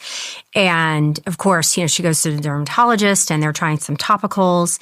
And then finally, as you go down the algorithm for how we treat acne, one of the off-label uses is birth control pills will lower the testosterone. Their skin can clear up. So her father, a little concern, comes to me. Her mom passed away, or her stepmom had passed away, so he didn't have the mom in the house to, the immediate mom to talk to. And for the first time, I immediately thought of her athletic performance. Thank you, Dr. Sims. And I thought, she wants to go to the Olympics. There's no way I'm going to let her testosterone levels drop. Like, we're going to throw everything topical at this. And we finally found the right combination. Her skin looks great. She's super happy. But the next logical thing was to put this 14-year-old, on a birth control pill to get her acne under control, which is the end result. But what no one's thinking of is her athletic performance. How is it going to affect her training years leading and into her it. training years? This is critical for her. 16 is when the next trials are up for her. Yeah. So that's 2 years from now. So we were able to get her acne under control, avoid the birth control pill, but that was nothing I'd ever thought of before. Well, I'm sitting here from a musculoskeletal standpoint thinking about the high percentage of women who have endometriosis and PCOS and the complete, soundingly, imbalance of natural hormones. Plus, for a lot of reasons now, girls are not cycling normally. Mm-hmm. And I'm sitting here terrified for their bones. Yep, 100%. Because we build bone from 15 to 25. Mm. And if we are so inflamed that were producing all kinds of inflammatory cytokines, IG, interleukin 6, and C-reactive protein, and tumor necrosis factor, which halt bone development. We don't have enough estrogen for whatever reason. We're going to shut off our testosterone because it makes us feel better. And we're not exercising. And we're sitting around. No wonder I have 20 and 30-year-olds with no bone density that are then going to go into perimenopause, which we will get to, and lose another 20%. So I was feeling pretty hopeful that the Generation Xers are going to get to the millennials and get to the whatever they're called after that. Us. It is. You're going to see it get worse before it gets better. Yeah. Exactly. Yeah. That's what I'm sitting here terrified. Like, okay, I thought, baby boomers, those women missed out. Xers were doing the best we can. Millennials, but no. Because now you're telling me our 15 to 25-year-olds are still in the same detriment with muscle and bone building. We are trying to change the narrative. That's the group we're trying to target right now. And I do think by educating across the lifespan, we're going to change how those of us who have 11 and 12-year-olds, what we recommend. I treat girls in their teen years when they come to me without their period much differently than a lot of other people do, but this is learned experience. Yes. Instead of just, you don't have a period, here's a birth control pill. Say, you're not making estrogen, and this is a crucial time for you. Let's give you estrogen. Let's talk about why you're not. What can we do to change it? And so this discussion is more than just disease state important, like PCOS and endometriosis. It's truly important across the lifespan of a woman. The choices that are being made in her early reproductive timeline is going to impact her longevity. Can I ask all of you what you would have done differently? For ourselves? Yeah, for yourselves. Obviously, I know several of you have daughters as well, but Yeah. what would you have done? I wish everybody could see all of your faces. Oh, yeah. I've talked about this before. I mean, I was amenorrheic until I was 20. What's amenorrheic? Didn't have periods. Okay. Because of high stress, high sport, didn't care, didn't eat well, in the whole mindset of the, 90s of calories in, calories out. If you're thinner, then you'll run better. If you're running better, then you're going to hit different metrics, because I was a runner in high school and then joined the crew team, same thing. So if I could go back and talk to my younger self, I would have been like, you need to eat. You need to recover. You need to eat. You need to recover. Instead of the mantra of calories in, calories out, more cardio, lose weight, lose weight, lose weight.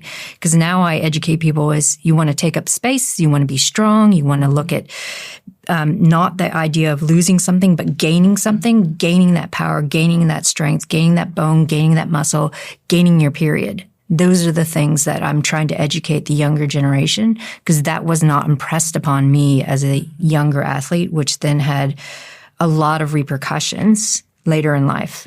Luckily, my bone density is fine. So, Were you on the contraceptive pill? No. You weren't? Okay. I was not an athlete, so mere mortal, and but it's so you've been able to take that experience though and apply what you've learned in this high intent, working with these intense athletes to the regular, to people who don't exercise at that level, and I completely fell under the expectation of the aesthetics of it. When I did exercise, I exercised to look a certain way. And then in my 30s, I exercised for performance. I started running half marathons. I was doing baby triathlons, the really short ones, with my girlfriends. It was a social thing, and it was super fun. I was running for time. Now I'm exercising for my old lady body. Yep. I'm exercising to be in a bigger body because I know my mother and my grandmother. So my grandmother spent the last 10 years of her life in a bed, incontinent, with dementia, and completely frail. And my mother is on the same course. My mother is 88, fell and broke her hip in January. She just now is walking on a walker. She's in an assisted living facility for Alzheimer's. I want to change that legacy for my children. I don't want that to be my path. And I don't want my children to have that to be an expectation. So all of the things I would have done differently was I wanted to be thin. Thin was healthy. That is what I learned in medical school. The thinner you were up to starvation, up to You want the lowest body mass index possible without being a little bit too low. And I kind of skirted that line because I stopped eating in medical school due to stress.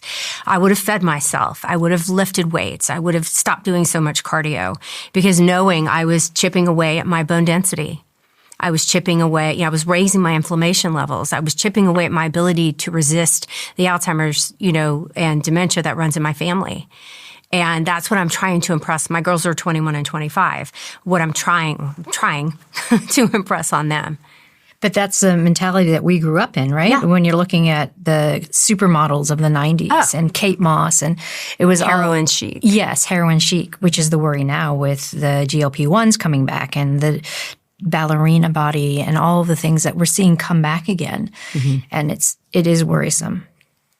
When I think about, I've already told the world now about having low body fat, maybe being PCOS and not knowing it, not ever talking about that, having no periods. But then, so there was that in my youth that I would have done better, but that it didn't end in my youth. I went to college, same. I went to grad school, still same.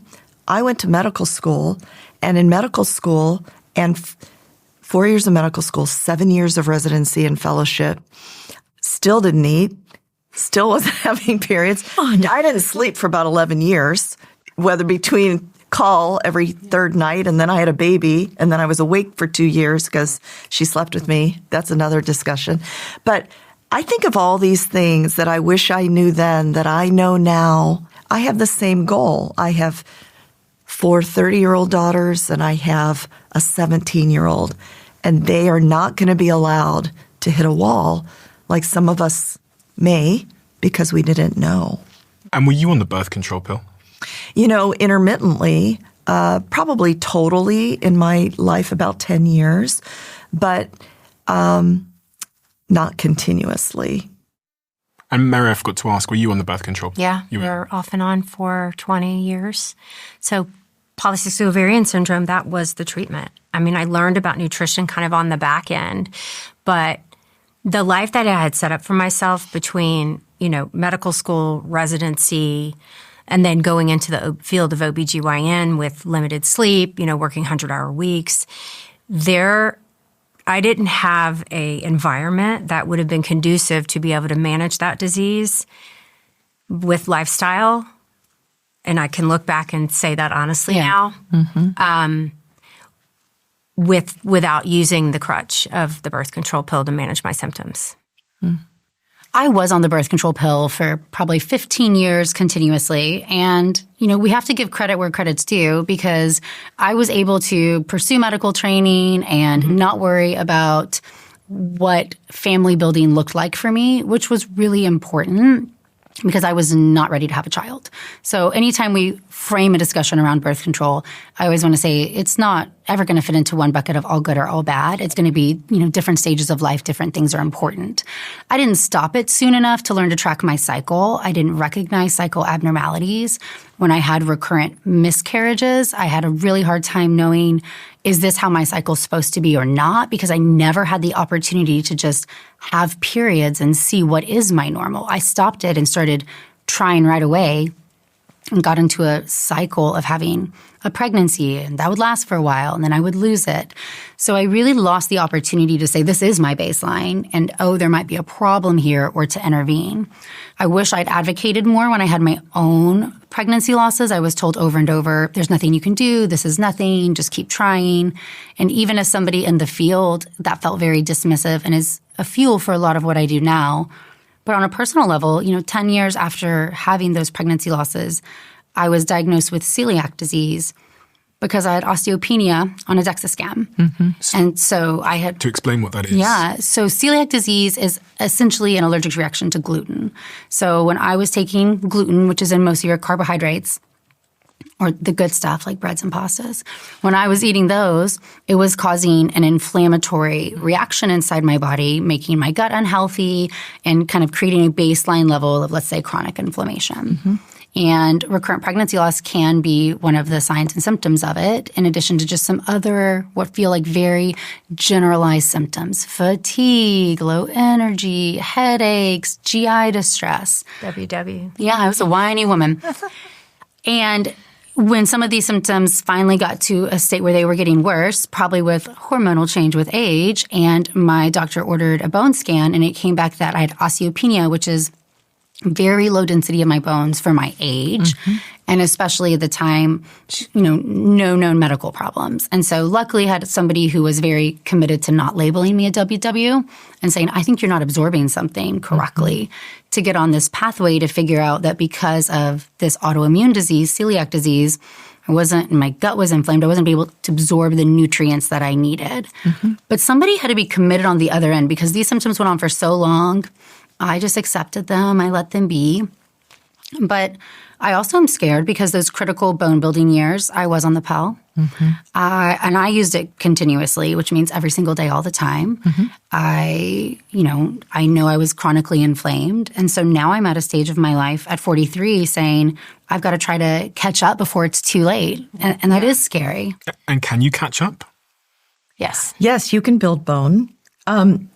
Because, I see all these graphs, Vonda, that, you kind of... Yes. You go to... Bell curve. And then it goes down from wherever you manage to get it up to. So I'm telling all my friends at the moment, thanks to you, I'm telling all of them to get their muscle and their bone as high as possible, because it's probably going to fall with age naturally. Well, everyone ages. Yeah. Age is the most natural thing we do from the minute of our birth. But men and women age at different rates, especially after perimenopause with the lack of estrogen. We age very differently from that point on. But your point being made is, can we please maximize our bone density and our muscle mass and everything else, frankly, in our youth when we're probably not aware, right? When we're in college and doing all the things kids do, it's the last thing on our mind. And yet it's the most critical time, because you want to start both your bone and your muscle from the highest possible level. Now, can you, through lifestyle and hormones, build bone again? Yes, actually, you can. But wouldn't it have been better to start out with the maximum so that the natural decline doesn't take you into dangerous levels? Right. On that point of birth control, what are you saying to your daughters that wasn't said to you? Because Mel regrets, my girlfriend, she's very open, she regrets being on the birth control pill for 10 years because she had no idea what it was doing to her body. And then obviously when she came off her cycle, I think she spent, like you, Natalie, 2 years trying to figure out what was going on, and she didn't have her period for an extended period of time after she came off. What are you saying to your daughters about the birth control pill that wasn't said to you? Are you recommending them to use it how you guys used it, or? I mean, we were started on it so young. I do see a trend towards not starting it as young as it was started in our generation. And I think that is important. I see, personally, my daughter is not quite at that stage yet. So we haven't had to make these decisions as they have had to. But I do think it's important. Cycle awareness is one of the few early signs you have of your body's health as a young woman. And so to purposefully never get to know what that is a detriment to saying, I'm aware of what's healthy for me and I know what's happening in my body. But you guys have had these discussions at different time periods. For my youngest daughter, I was worried about, she was a dancer also. She was teeny tiny, so tiny, even though she had great muscle mass, but she, like me, wasn't having periods. And so the advice was to put her on birth control to regulate periods. But I was always uncomfortable with that because to be a dancer, she didn't have to be quite as tiny as she was. And so what we've done now is I've encouraged her to gain a little weight and get a little bit more body fat. Because I took her off of that, she only had to gain 5 pounds, I think I said to you, maybe 7. And it has more regulated her, and she's having her own periods now. And so I don't know what she's going to decide. She's going to be 18 soon. But I think what we should be telling our daughters is all the information so that they can make an educated decision, because I just did what I was told. And I'm a doctor, but I'm not an OB, so I don't understand the nuances of what the pill is, that it's synthetic, that this is how it works, this is what it doesn't do. So I would want to give my daughters all the information so that they can make an educated decision. So my oldest, the first one coming through, wanted it for contraception. And so when we talk about contraception, it's not just, most people automatically think the oral birth control pill. But I did go through all of the options with her and then sent her to a trusted friend to let her go and make her own decision. And she decided to have an IUD inserted, which I thought was a great choice for her because she had normal, regular periods before we did this. There were no issues. And she had it inserted, and then within a week, she started having severe cramping, called me into the bathroom. And this is my daughter who has not let me see her unclothed since she was 7 years old. She's just very private, and she's like writhing on the floor, bless her little heart. And she had expelled the IUD on her own. She had cramped it right out. Uterus pushed it out of her body. And it was extraordinarily painful. And so we basically delivered the IUD on her bathroom. So do you know what an IUD is? Is that the coil? Ish. That's one form of an IUD. She had a different form, but she basically pushed out her own IUD. Her uterus. It's an intrauterine device. So it's birth control that is placed inside the uterus. And it's shaped like a T. It is shaped like a most is shaped like a T. In the UK, they use the coil still quite a bit, which is copper.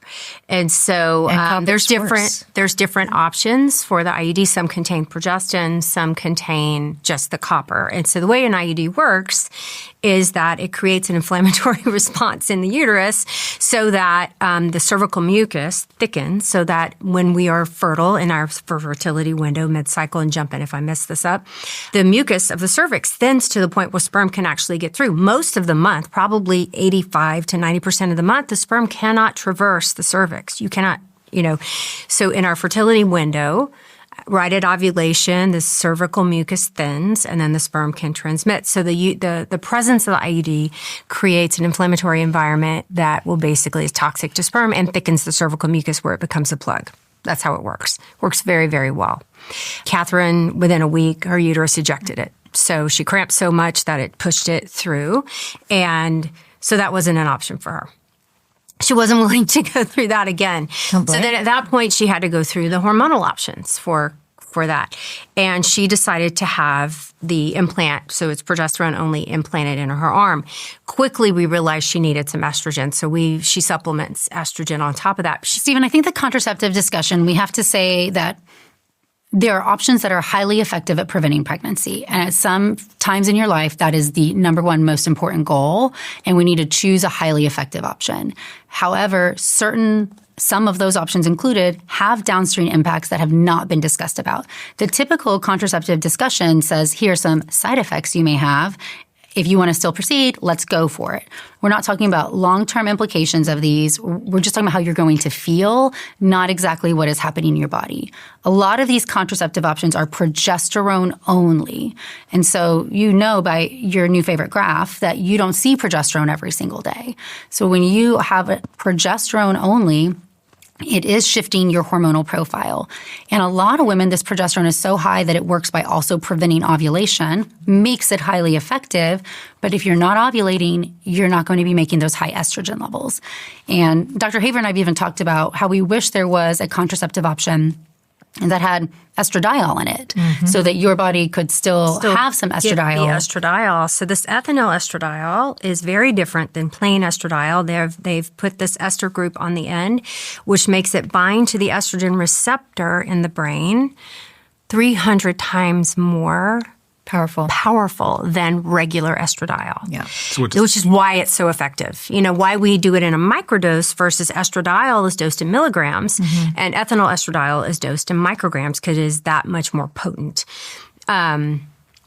So very, very different. Now, in the UK and other places in Europe, there is a new form of contraception that has esterotral, which is the fetal estrogen. So we have 4 natural estrogens in the body.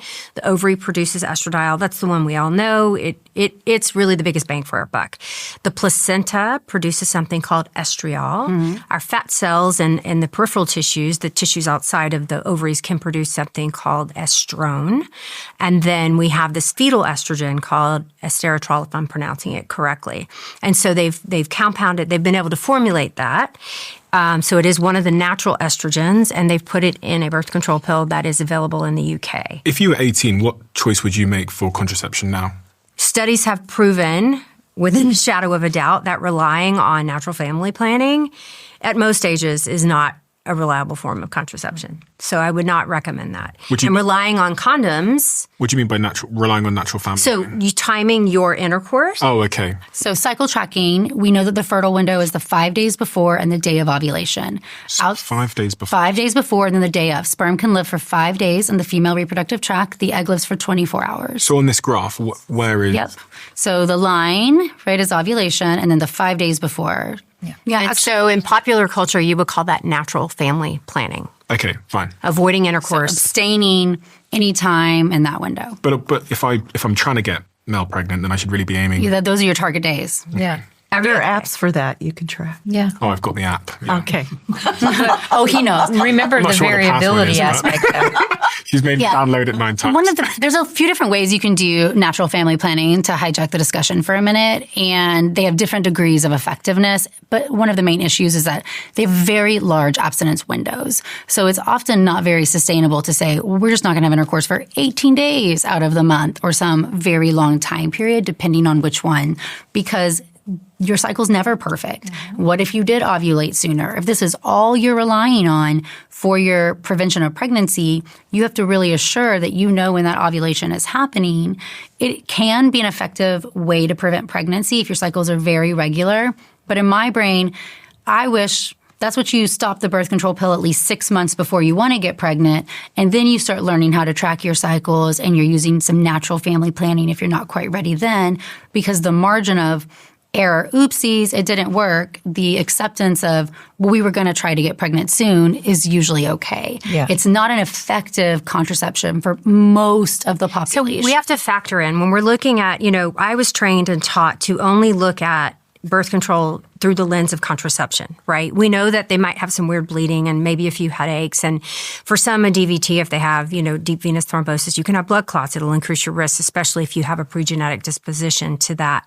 But what we didn't talk about were mental health, mood, and some of the long downstream libido effects. So of taking control. Right. And so then I'm looking at it through the lens of, I'm only looking at it in the lens of she doesn't want to be pregnant. A younger patient, so you're talking about 18, is less likely to remember to do something every day. Correct. Okay. So then to take the impetus of remembering to take a pill every day or change a patch once a week for the patch option, then we're looking at maybe a vaginal ring that she inserts for 3 weeks and removes for one for her period. If you had to pick one. If I had to pick one, right now, if it was available in the U.S., I think I would go with the Esteritrol. What's that? Option. That's the one she's saying is in the UK, a newer option that we don't have. No, it's still a pill. Oh, it's still a pill, yeah. And why? It's because it looks like so far it's newer that it has less of the downstream effects. So you're not having that complete suppression, that complete binding, and it's may have, and also probably has less risk of DVT, of blood clots. I'll jump on this. I do not love intrauterine device for a patient who is 18 for a multitude of reasons. Now, I'm going to preface this to say it is a highly effective contraceptive choice. It's one of the most effective ones that we have. And so there are certainly circumstances where that is the right thing to do. We've had IUDs in practice for a really long time. For the majority of this, we were only placing them in women after they had given birth at least once because of their size and being able to pass them through the cervix. Now we have different options, and we are offering them to women younger, which is wonderful. However, when we're putting IUDs in the uterus of women who are really young, sometimes the progesterone dose in them is so high that it is preventing ovulation. And we are seeing young women who are not ovulating, and they are not making estrogen, therefore, and they don't even really realize it because that's not disclosed as one of the main mechanisms of a progesterone IUD because it doesn't happen in enough people to effectively prevent conception that way. It works through the inflammation, the cervical mucus changes. And why does that matter? Because if you are not ovulating and you're not making estrogen, you are going to have low libido, low energy. You're not going to build your bones during critical years. Let's say let's say the IUD lasts 5 to 7 years, you're 18 to 25. These are some of the most critical years in your mental health, your bone health, your cardiac health, and being low estrogen during that time is going to set you up on a different risk trajectory for your entire life. And the worst thing here about the progesterone IUD is that because of the progesterone, which will thin the lining, many women just say, I don't have my period because my lining is so thin, and that's a side effect of the IUD. If that same woman was not ovulating and came to me and said, I haven't had a period in 7 years, and I knew she was low estrogen and not ovulating, we're highly concerned about her health. But because she has an IUD, what happens? Well, that's a side effect of the IUD. No big deal. So we're missing the moment to understand where are some of these symptoms just side effect of the IUD, or are they having a much bigger role in what's going to happen to that woman's long-term trajectory for being low estrogen during crucial years. And I'll say this, Stephen, I'm very biased, right? I'm a fertility doctor. I see patients who have trouble getting pregnant. That is a narrow subset. That is not the majority of women who have IUDs. So what would you suggest if you had to pick one contraceptive? Vasectomy. Yeah, I would still do the pill right now, the pill or the vaginal ring. You know, I think they are both depending on somebody's personal preference. I just think that it's really important if you're using the birth control pill. I do think it's important to give your brain a break from the pill at times. And even if you're cycling it monthly, there's options now. I took the pill, an active pill, every single day for years, a decade probably, meaning suppressed my brain completely for that long. Now, your brain sends out hormone signals that impact your entire body, right? So we already talked about the hormones and how it's this beautifully conducted symphony. But if you're going to take the pill at that young age, I would say take it so that you have the 7 days of not taking a pill. Let your brain have a moment of release from the suppression and then take it again. That's still a very effective way to use the pill. But because women don't love having periods, we've offered these other options, which are not wrong, but they just have a bigger consequence downstream than we're talking about. But the pill is very short-acting. It only has a half-life of 28 hours, meaning it is out of your body very quickly. So you do want to stop the pill and see what is happening and track your cycles. That is something nice about it versus an implant or an IUD that is fit and forget. The fit and forgets. People like. Set it and forget. Yeah. Yeah, the question that came in from the 1,000 women we spoke to in the Diary of a CEO audience was, is there any way to control hormonal mood swings during the luteal phase of the menstrual cycle, which I now know is the second phase of the menstrual cycle? Stephen, you've learned so much. Yes. That's great. Yes. I love that. In the luteal phase, we do tend to see more mood changes and physical changes. And a lot of this is because we have an increase in estrogen and progesterone and then a decrease in both of these hormones. And what we find is that some women are simply more sensitive to these changes. They feel them quite profoundly. And there's even something called PMDD, premenstrual dysphoric disorder, which is when those hormones are dropping, you get these terrible mood swings, this terrible depression and anxiety, in addition to physical changes with terrible fatigue. You just feel like you can't accomplish any of your tasks, insomnia, quite similar to a lot of the things that we talk about anytime we talk about a low estrogen state. Right. Like we see it in postpartum depression. It's a very similar. And in the perimenopause transition, we have a 40% increase in mental health changes. And we know this because women tell us and we believe them. But what's happening is that our neurotransmitters, especially GABA, serotonin, and dopamine levels, are highly tied to what our hormone levels are doing. Yeah. So is the mood swing, or is the what's the right term to describe a mood when someone doesn't feel great? Dysphoria. Is the dysphoria mood after the period or before it? It's before. So the estrogen is dropping before and it stays low through. So what happens is about the week before your period and then the week, we'll say, of your period, you are estrogen low. The rise of estrogen from that next egg being recruited is actually what stops you from bleeding and helps you start to feel better. Because of this, a lot of people will throw a birth control pill at the situation because they will say, I will give you constant hormone levels every day, and now you will not have these PMDD symptoms anymore. However, a lot of women don't want to be on the pill for a variety of the different reasons we've talked about. They just feel bad, let's say this week or this 7 to 10 day interval, they don't want to suppress ovulation. I find that a low dose estrogen in the luteal phase can be very effective in targeting after ovulation. I'm going to take some estrogen, helping alleviate these symptoms without interfering with ovulatory function. But I was trained to give them an SSRI for those 7 to 10 days. An antidepressant pill? Yes, an antidepressant. Only for those 2 weeks. Like Seraphim, was that the brand name of it?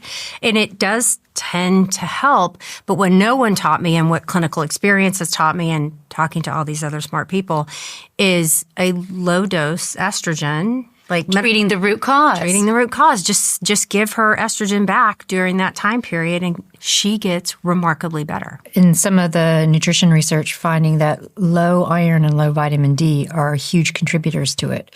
So there's that research to investigate too, which is interesting because there are some women also who don't want to go on SSRI or estradiol. Mm-hmm. So lots. And, the Endocrine Society does not recommend routine testing of vitamin D. It's crazy. I just think it's insane. Yeah. With my partner, I should anticipate that her mood might drop in the lead up to her having her period. Mm-hmm. It's very common. And then after her period, might recover. And whether or not that becomes clinically significant, whether or not it's life disruptive for her, rather than she just has a little bit of a low mood, most women can tolerate that. But for those who can't, and that it is disrupting their day-to-day activities and how they feel about the world, we have options. Yeah. Because I want to understand her better. So I'm looking at this little graph here, which says the brain during the menstrual cycle. So the menstrual cycle starts when her period starts. By convention, yes. That's what we say. Day 1 is the first day you start bleeding. Okay. And so what is she going to go through for the next 29 days? And how might I support her better through that journey? Like, I want to understand what's going on in her brain. Her brain starts by, from a reproductive hormone level, the brain starts by sending out FSH, follicle-stimulating hormone, which is going to get her ovary to start growing an egg, which lives inside a follicle, and making estrogen. And that rise in estrogen as it's growing will stop her from bleeding. So the beginning, that cycle day 1, the bleeding that she's experiencing or her period is because she didn't get pregnant in the month before. So it's getting rid of that endometrial lining, cleaning the slate. She's estrogen and progesterone low during that time period. Mm-hmm. And then once her bleeding stops, it's because an egg has been chosen. Estrogen is then going to rise until it gets to that peak level. During that time, she's going to feel her best for most women. So is that the first 14 days? So by convention, if you had a 28-day cycle, which only about 13% of women actually do. But all of these graphs, if you look at, usually use 28 days because it's easy to go week by week. And that's the lunar calendar. Yeah. It's so 28 days. We see that, but we have to acknowledge that most women don't have a 28-day cycle. So, but it is roughly the first 2 weeks for most women to get up to that ovulatory time period. So the time from I have started bleeding until I am now ovulating, that is all considered the follicular phase. And on this little image that I have in front of me here, it says in those first 14 days, she's going to have better spatial skills and be more anxious. So once you get to your estrogen dominant, so you have a lot of estrogen and you don't have progesterone, most women have increased concentration. They have more focus. They actually can sleep better. They have higher libido. You feel like your performance, even for athletes, performance tends to be improved. More aggression, during concentration, during what we call the late follicular phase. So that means the time period when you're really making that estrogen, let's call it days 7 to 14 for ease. So I'm now done bleeding. A follicle is growing, meaning an egg is making enough estrogen to stop that bleeding. I've not yet ovulated and seen progesterone. This is where we typically have our best performance overall from how our body is functioning. And then from day 14 onwards, she's going to be calmer? Well, progesterone slows your body's metabolism down. It's preparing you for that pregnancy. Calmer is a nice way to put it. But essentially, your metabolic rate is going to change. Your body's going to shift how it functions. Many women actually have fatigue. They're hungry. Specifically in the brain, progesterone levels, as they rise, we see an increase in GABA, which is a neurotransmitter, one of our brain hormones that jumps between one neuron to the other. And that is more of a calming hormone. So women we see sleep changes. You see deeper sleep, longer sleep in that luteal phase. And on this it says she's going to be horny at day 14. I don't know how else to say it. Because she has an egg available. Because that's that peak estrogen. That estrogen level of 200 picograms is heightening everything to have peak libido when an egg is released. The body is made that way on purpose. This is a bit off script, but my girlfriend always talks about her HRV being very different. And so she has really great HRV scores. And then once every month for a period of time, they're terrible and she can't explain it. So this is where wearables come into play. Yeah. So wearables are not designed to capture women's physiology. So what happens after ovulation is your respiratory rate goes up, your resting heart rate goes up, and your HRV plummets. So on the wearables, most women about 5 days before their periods start will never be in the clear, so to speak. They will never look recovered. They will never look like they can take on a lot of stress. They're not stress resilient because of the way the algorithms are reading this change that is natural, that is produced by progesterone to alter our respiratory rate and our heart rate. It doesn't mean that she's not stress resilient, is what the wearable is saying. Because she came downstairs and she said, oh God, my recovery is so bad. And then I think a couple of days later, a little while later, she had a period. I'm not sure. I can't remember the time frames. But she came downstairs and she was like shocked that she'd done everything right. But her recovery on her wearable said that she was in terrible state. This is why we do not let athletes use wearables leading up to a peak event, because they feed into what the wearable is responding or telling them. And it's not true data with regards to how their body can actually perform. So wearables data masters then need to segregate populations and make new norms for women and maybe new norms for different fitness levels of women. Exactly. I've always been pushing for the past 5 or 6 years, interacting with wearable companies. Is like, if you want to capture it well, then you need to be able to compare follicular to follicular and luteal to luteal. What does that mean? So comparing... Like, we know your HRV is going to be different in your follicular phase. That's and expected. Phase this to is not a phase. bad thing. People could theoretically do that on their wearables and look at the previous month and see the level you're at then, theoretically. Obviously, the wearable companies could do a lot more here to make. Yes, definitely helpful. But no, then it comes back again on the woman trying to understand and interpret the data herself, which can be a little bit problematic because there's so many women out there. Like, my wearable told me that, I'm in the red, I can't do anything today. When in fact, physically and psychologically, they can do what they set out to do. It's just now they have this little seed saying that, no, you can't do it because of an improper algorithm on their wearable. Probably a good time to disclose that I'm an investor in Whoop. I know, push. Okay. Yeah. I will send this to them. Please. Yeah. You wear Whoop. I wear Whoops. Yeah. Do you wear any devices to track your health data? I haven't wear a ring. I wear a CGM and a Whoop. Just give me a minute of your time and I'll tell you about a device that my team's been using that they won't seem to shut up about. It's called the Note Pro and it's by our sponsor, Plord. This tiny card clips onto the back of your phone and captures everything. But why it's so clever is that it picks up multiple voices at the same time. And when someone says something important, you just push this tiny little button here, and that moment gets highlighted in your notes and captured. It records the conversations that it hears, takes those conversations, creates a transcript, and it uses AI to synthesize all of that information into whatever template suits you. You get a summary, action points, highlights, and even a mind map sent straight to the Plord app. So I highly recommend you check out Plord's products using the link in the description below. Don't tell anybody this, but if you use code DOAC22, you'll get 22% off on some of Plord's products.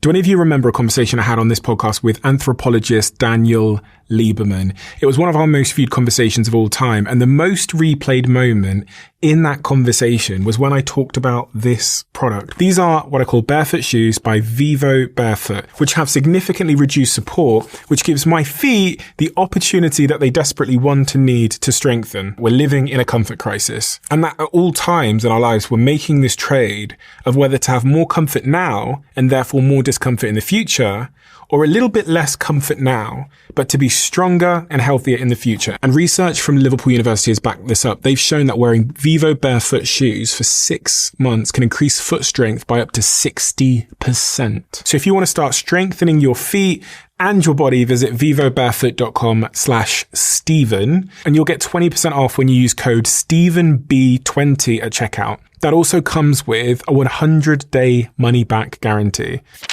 I want to close off on the subject of fertility because it was heavily asked by our audience. And I guess I'm well placed to ask some of these questions because I'm in that journey myself of trying to have a child at the moment.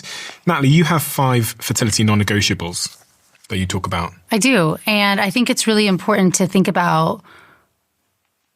For too long, we've been told, your fertility is luck. It's good luck if you get pregnant. It's bad luck if it's not. And that's this narrative that gets propagated. And fertility is certainly not fair, meaning people will have infertility and do everything right. But there are things that we do that will inherently also harm our fertility and our hormonal health and make it harder to get pregnant. And that's even when we are doing treatments. So a lot of times people will say, I'm doing IVF, so I don't need to worry about these non-negotiables. And that's also not true. Meaning things that we need to do. We need to, as we've all said, get more sleep. That's going to be number 1. We need to actively work to decrease stress. That is not I'm just going to live a stress-free life, but all these things. I'm going to not take call. I'm going to set some boundaries and not have late meetings. I'm going to see morning light. I'm going to take a walk outside. We live in a stressful world, and chronic stress itself can impact your fertility, your natural fertility, and IVF success rates. We're going to work on exercise to build muscle and try to improve our muscular health since it's part of our metabolism. We're going to eat an anti-inflammatory diet. That's definitely key, high in fiber. And we're going to look at the world around us and work on pulling toxins out of our world that we know. We haven't even entered the discussion about how environmental toxins is harming our body, our hormonal health, our fertility, our ovaries, our organs. And so these are all things that we make active choices on that we have to start paying attention to and kind of changing. We'll go into deep detail in the lifestyle factors and the environmental toxins in our second episode together. I've always been quite shocked by this graph because it's quite significant. This is just showing the egg count by age. Yep. Slide that into that direction. Between us, we love what do men and women need to understand about egg counts in order to make better family planning and fertility decisions? Okay, well, I've asked you this last time. So, Stephen, how many sperm do you make a second? Millions. You make 1,500 a second. I mean, you make millions every day. Okay. But still, you make a ton of sperm. You make sperm every single day. You have germ cells that create sperm. Women are born with all the eggs you're ever going to have. And yes, my favorite vault analogy. So I like to imagine that this is a vault inside your ovary that is storing all of your eggs. And so we'll use this cup with all of the beads as that analogy. And every single month since before you are born, eggs come out of this vault. And what happens is that when the vault is more full, more eggs come out every month. And as the vault starts to get emptier, fewer come out. And this means that we lose the majority of our eggs. You can see the line well before our reproductive years even start. So you lose the most before you're born. So from being a 5-month baby to birth, your egg count goes from 6 to 7 million to 1 to 2 million. Mm-hmm. Millions of eggs lost before you're even born. From birth to puberty, let's say you go from 1 to 2 million to 500,000 to simplify numbers. So the second biggest drop before you're ever ovulating, before you ever have a chance to get pregnant. And then you only ovulate around 400 eggs over the course of your reproductive lifespan. As that egg count starts to drop over time, the other really, really big important factor is that our eggs have been in our body our whole life. 2 different things are happening at the same time. One is that our chromosomes start to leave their perfect position. They absorb the wear and tear of years. So we see more chromosome abnormalities as we get older. It's why it's harder to get pregnant and why we see an increase in miscarriage as we age. But also, concurrently, our metabolic health is poor as we are older too. And mitochondrial function in eggs, the metabolic capacity becomes less capable. And so we see that it's harder to get pregnant, not because women are running out of eggs, but because the quality of the eggs declines. But everybody will run out of eggs. You'll have a period of time where you have a very low egg count. We call it diminished ovarian reserve in the fertility world. We call it perimenopause more globally. And this is two words to describe the same thing. As your egg count starts to get very low, you start to have an unpredictable response to your ovary. And your brain is trying to compensate for that. And so you see various hormone changes, but these start before you might recognize even menstrual cycle changes. But everybody will run out of eggs. Every woman will. Your ovaries will go into what we call ovarian failure and no longer respond to hormonal signals from the brain or artificial signals that we give, meaning I will see older women come in and think that I have magic medicines with IVF that can still help them get pregnant, but I can only get the eggs outside the vault to grow in IVF. So shouldn't we then be freezing our eggs? You're right. As a society, if we are purposefully delaying childbearing, we know that it gets harder to get pregnant with age. And if having kids is a life goal, putting eggs into the freezer earlier is a way to save that opportunity.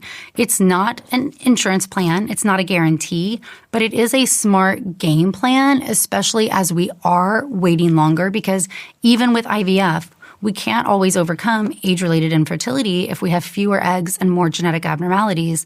The technology helps us identify healthy eggs, helps us have more eggs able to grow in a certain month and take them out and test embryos in a lab. But I'm working with the eggs and sperm that you're giving me, meaning if there's not many of them, if there's a lot of chromosomal damage, if there's a lot of mitochondrial dysfunction, if the sperm quality is not great, that doesn't mean we're going to be able to have success. So what you're doing on a daily basis to impact egg and sperm quality is still crucial. But egg freezing has gotten a lot of bad rap. It's still a new technology. It's only been around about 10 years off experimental purposes, meaning that women who froze their egg 10 years ago, they have much poorer egg survival rates. They were older at the time. Their experience is very different than the modern woman who is freezing her eggs now, maybe in her upper 20s or early 30s. What is the optimal age? If you want to have a child as a life goal and you're not ready to conceive by age 32, that is when there's a clear delineation that it makes smarter financial sense as well as likelihood sense. The short answer, my daughter will freeze her eggs in her 20s. The younger you are, the more eggs that you have. If she says, I want to have kids as a life goal, then that will be something that we will do in order to help her keep that, because there's so many other variables which impact your ability to get pregnant or your egg count. Endometriosis decreases your egg count, right? People will develop an ovarian cyst and they'll have surgery. They'll have a twisting of their ovary and maybe they'll lose an ovary. Smoking, chemo, radiation. Smoking, marijuana, any chemo. abdominal surgery. So many things can impact your eggs because you only have this group. You're born with them. So we plan for life goals differently, and we've never really talked about our fertility life goals until more recently. Meaning when we went professional career, right? We knew what we had to do to get into medical school, to get into residency, to get your PhD. You had this list of things and you set goals and you worked to achieve them. But I always wanted to be a mom. Yet I already told you I took a birth control pill every single day and I didn't even think about it until that moment was in front of me. And that's the part of the discussion that we do have to start to have earlier is if this is a life goal for you, what do we need to do? Understand our body better, our fertility better, and maybe that does include freezing eggs because it does give many women an opportunity that time would eliminate.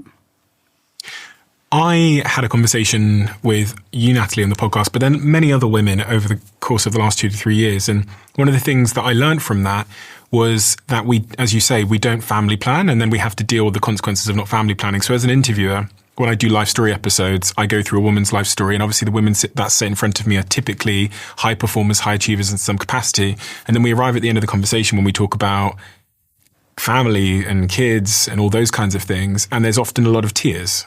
And it was in those conversations, sitting here with several women that were on the show, what was the straw that broke the camel's back? It was the UFC fighter Ronda Rousey. It just so happened that when I interviewed her, she had just found out that her 7th round of IVF had failed. Mm-hmm. And so she was very, very emotional. I left that interview and had a conversation with my girlfriend. I was like, listen, I've seen too many women over the age of 35 maybe sort of under the age of 50, but really under the age of 45, in tears in front of me. I think we should have a conversation about this. Should we freeze our eggs? I mean, me and my partner are both 33 now. And at first, I don't know, maybe it was the way I worded it. She was offended. She was like, you don't want to have a baby with me? It was like, yeah, it was like, you don't have sex with me? Like, I like didn't word it well. Like I didn't really think about the emotions surrounding it. I think that was really what it was. You were trying to make a pragmatic decision. Yeah, I was, as men often do. Like I was just like, we should free, but I didn't think about what that meant. And there's this prevailing narrative in society that if something's not quote unquote natural, then it's not good. And that IVF or egg freezing is not natural. And that like torments people's brains because they want to live a natural life, even though they're in like fucking planes and on iPhones. We want this one area of our life to be natural. And after honestly 5 minutes of that conversation, I think the framing that flipped her mood was that wouldn't we want to give ourselves the option? Right. And it's actually about having options. But I wanted to throw that out there because I don't think people family plan. I think, as you said, we focus on our careers, then we pop up at 35, 36, 37 and assume that we can. But that is not the case. Yeah, especially if you live a healthy life. You think, oh, this will be easy for me. Or if you're a high achiever and you've achieved other things, many women are really taken aback by not being able to achieve this or not having control over infertility and what is a natural process to run out of eggs and to go into menopause. If you are lucky to live long enough, this is going to happen. I got my diagnosis of PCOS in medical school before I was ready to start, family planning. And I knew I was probably going to struggle. And so it took us about 3 years to successfully conceive the first time. And you can't, even though I'm working in the business, I'm running between patients to go and have another ultrasound or go get a shot or go do all the things that it took, you can't remove the emotion from it. And I can't tell you how many times I cried. And of course, all of my co-residents, my 4 best friends, all got pregnant in succession, our poor chief residents, and with no trouble, and even like crying to my mother about the struggles I was having. She's like, I got pregnant 8 times with no trouble, and then my first pregnancy resulted in a miscarriage. And, in the middle of work, my friends were there and they were cheering. They were so excited I was finally pregnant. And then we lost the baby. And and having to like push through and work through. It's like it was yesterday. Like, I have 2 healthy kids, thank God. And, we were never, after those 2, we tried again. We were never able to get pregnant again, which, I had 2 kids and put a bow on it and we're done. But it is impossible to remove the emotion because in the mindset, it's luck or it's something we did. We caused this. And it's, as a high-performing, someone who's like, you check all the boxes and you make all the good grades and you do everything right, and this is the one thing that suddenly you didn't think much about, and then it becomes everything when that becomes hard or it's taken away from you. But I think women assume that it's our burden because we assume that if we can't conceive, it's just us or something. But I think I heard you say this, it's a two-way street, and the issue is not always the woman. A high percentage of the time, it's her partner. And so I don't think we absorb that information up front either until we start investigating it. But I'm in awe of this story that 4 of your residents got pregnant immediately because in orthopedics, that does not happen. Every orthopedic surgeon in my generation that I know, if we got pregnant, we miscarried. And maybe that was lifestyle. And maybe that was not eating for 40 hours. Maybe it's all the radiation that we undertake. I think it's better now for the younger generation. And we, I'm not that old, but I am older than the current residents. We encourage all of them. If you are not partnered and wanting to have a child now, then please consider freezing your eggs if that's a goal. Because we can't predict our futures and our residencies extend into our 40s. Well, I love that you're helping facilitate that discussion because that certainly wasn't the culture back when we were in training. I am one of the ones who sat here and cried in front of Stephen myself when talking about my own pregnancy loss journey, just because, I see it every day, and I tell patients every day news that they do not want to hear. 50% of infertility is due to male factor. 50% is due to female factors. One of the most important things I want to convey when we are on this topic is that IVF is an amazing technology that has helped 13 million babies be born. It has been life-changing and world-changing. And things don't have to be natural. Sometimes the natural progression of disease is death. So we have technology and science that exists to optimize and improve life and to help life exist. And that's part of what IVF is. And I think that's important because we do see a narrative right now that IVF is inherently bad and natural fertility approaches are inherently good. And we truly need to say, both things are good. Do women need to learn about their bodies earlier, talk about cycle tracking, take better care of themselves, get an earlier investigation when things aren't going well? Absolutely true. But also needing to have fertility treatments is not a failure. Needing to see a fertility doctor is not a failure. If you need IVF, that is okay. All the other stuff is still really important to the outcome of your journey. But this narrative of IVF isn't natural, so it's bad, or egg freezing isn't natural, so we shouldn't do it. That's harmful to society and to women who do carry the burden. Whether they need to or not, women do carry the burden of family planning for the future. Hearing you talk about that is very interesting to me because in other parts of medicine, in my own medicine, right, we were talking outside about how I now do knee surgery through needles. It's an advancement of technology. We celebrate that. We like better things for people. It's not natural. Live with your thing, right? But I'm capable of helping you live a better life. Right. Yeah. So it's interesting to me. This is the stigma of women's health and hormones. That's right. Because this is women's health. We're going to control it. We're going to protect these gals. We're not going to apply the vast knowledge. I'm a little offended by it, actually, if you want to know the truth. Why can I be so encouraged and be considered top of my field when I adopt new technologies? But in your field, 13 million parents or 26 million parents would be told that technology is not okay. I agree. It's a terrible narrative that is happening right now in the political landscape. And I think it's important to say scientific advancement is good and it changes the lives for so many people. And I think it's just highlighting this idea about natural doesn't always mean better. I think as scientists and people in medicine, there's also been a disservice to not trying to get to the root cause and not working on preventive medicine. Right. And so going towards treatments and technology, which has made the layperson feel like half of the picture wasn't discovered or talked about. And so we can do better on both ends of it. And that comes to women's health more than anything because there is stigma. When it comes to isolation, when it comes to infertility, there's isolation. Being left behind your peer group, questioning a life goal will make you question who you are, your life meaning, your purpose. And that is an extremely stressful and challenging state for somebody to go through. And we should be giving more support to that. We should be saying, freeze your eggs, you're at a stressful lifetime, instead of the narrative that we are seeing right now. So would the message be to young men and women that want to have kids at some point in their life to freeze their eggs in their 20s?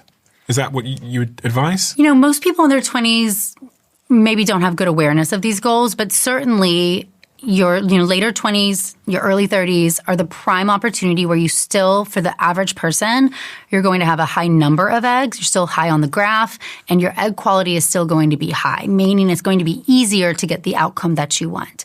Certainly in your 20s would be ideal but it's expensive. A lot of people don't have the financial resources to freeze their eggs in their 20s. They're in training or they're starting their career. So to have an extra $10,000 lying around isn't always realistic. And I think that's why people are often waiting because that feels, elective, like, oh, that's extra money. I don't know that I have that right now. When we see insurance that starts to cover egg freezing as an option, we see huge uptake in women going to freeze their eggs. So you will see at companies where almost less than 5% of women would freeze their eggs before age 35. And then they introduced a health plan that would cover egg freezing, and up to 50% of them would. So you can see that both financially and access and awareness. They all go hand in hand. But that's a big player in being able to do that because it is an expensive process. So, Dr. Crawford, I think what most people don't understand, what is the spontaneous fertility rate by age in general? Yeah, so if you are 30, your odds of getting pregnant monthly, we use a monthly rate called fecundability. It's going to be at best 20% per month. When you're in your 20s, it's a little bit higher, can get up to 25% per month. If you're having sex monthly and regular periods. So if you're having unprotected intercourse and you have regular cycles, your best odds in a given month are going to be about 20% at age 30. How much sex do you have to be having? Well, really just have to have it in that fertile window. What, just once or? Really just once. Yeah, sex solely on the day of ovulation would be the ideal time, but you just need to have at least intercourse at least once in that fertile window. But that number drops quite significantly to what Dr. Haver is saying. So at age 35, if you're trying to get pregnant, it's going to be 10 to 12% per month odds of getting pregnant. At age 38, it's going to be 5% per month. At age 40, it's going to be 3%. Let's say if you're trying for the first time, they're a little bit higher if you've had a child already because there's some proven fertility factors. But if we look at that, you say, I'm chasing these dreams. I'm going to try to have my first baby at age 38. You have a 5% chance per month. That's not zero, but that means the greatest probability is that by 6 months time frame, you won't be pregnant. And then you're going to start a pathway of trying to investigate why that is happening. And if you do need intervention, you're further down this graph too. You're going to have less eggs to work with and their quality is going to be less good. That's why those numbers drop rapidly. Natural fertility rates are not about being out of eggs because you ovulate just one egg at a time. It doesn't matter if you have 20 eggs outside that vault or 5 eggs. You're ovulating one egg at a time. So natural fertility is all about egg and sperm quality.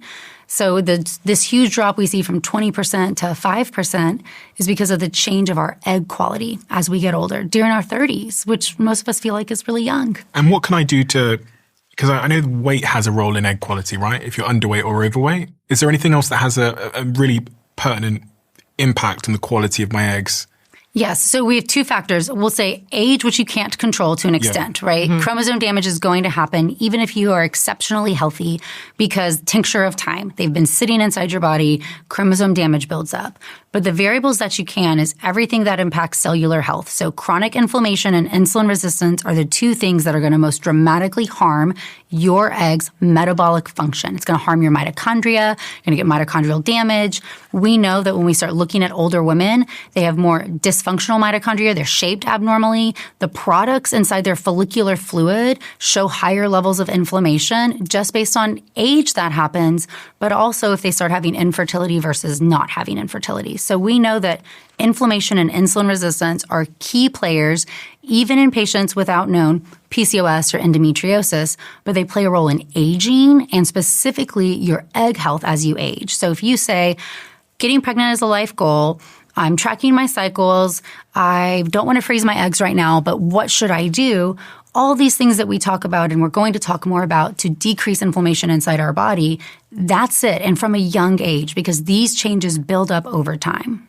And if I have PCOS, how does that even affect? more important because you're at a higher predisposition to have insulin resistance. Your cells are more sensitive to how they're going to respond. But do I have less eggs if I have PCOS? So you're going to run out of eggs around the same time. You're born with a little bit more, but because you lose eggs based on how many you have, essentially you're going to catch up. So during your reproductive years, you tend to have more eggs out of the vault, which interferes with normal hormonal signaling, making all of the hormonal and metabolic changes worse. Very interesting thing. As women with PCOS tend to get older and their egg count starts to drop and they have fewer eggs coming out of the vault, they'll often start naturally ovulating, even if they didn't earlier. And so I'm always a little concerned when somebody said, I used to never have periods, but now I do. Did I cure my PCOS? Maybe they did make some good lifestyle changes along the way, but honestly, that's a red flag for me that she's now more rapidly declining in her egg count, approaching what will be perimenopause for her because her egg count is low enough to then respond to the brain signals. Like nodding your head over here. And as a man, is there anything I can do to increase the odds that I'm going to impregnate Mel? You can stop using cannabis and smoking cigarettes, drinking alcohol. We need to avoid heat. So the testicles are outside the body for a reason. They need to be at a lower body temperature in order to adequately make normally functioning sperm. So hot tubs, saunas, those should be off limits if you're wanting to get pregnant.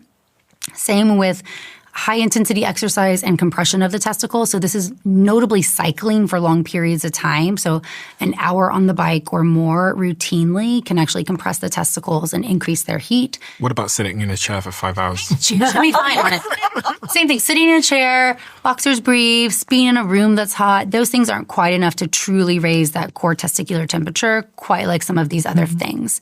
We also see diet playing a big role. The great thing about men, you're making sperm every single second. The sperm lifespan is 90 days, 72 days to make a sperm, 18 days to get out the ejaculatory system. But that means you could make a singular change in your health and see a different outcome in your sperm. That is so rare. That doesn't exist in women's health, that one variable can move the needle so much. Yeah. Marijuana is a huge one. Marijuana use works at the brain to prevent those FSH and LH signals, which are crucial to tell your testicles to make sperm. And they also impact inflammatory environment. So sperm are not as motile. They are not shaped as well. The DNA inside their heads is more fragmented. In fact, men who use marijuana, their partners have a higher rate of pregnancy loss, even if their partners are not around it at all. You're using the word pregnancy loss versus the word that we're aware of in the UK called miscarriage. Is that intentional? Miscarriage can mean, to a lot of different things to people. And a pregnancy loss, an unsuccessful pregnancy, depending on when you medically lose a pregnancy. Yeah. Or if a pregnancy is in the fallopian tube and it's an ectopic pregnancy, that's still a pregnancy loss, meaning you had a positive pregnancy test that did not end up in a baby. So it's a little more inclusive for a variety of different stages of when and how loss can occur. Miscarriage kind of infers when we say it, on my end, is that the pregnancy was in the uterus and now we either have to evacuate it or it's self-evacuating. And you were saying a second ago, Vonda, that it's, from your experience, pregnancy loss, miscarriage is much higher with women who have high-stress careers and jobs. Well, I don't know the real statistics, but I'm sure they exist. But in my experience as a high-capacity, high-stress, not sleeping for 11 or 22 years, I have seen it a lot, and it happened to me.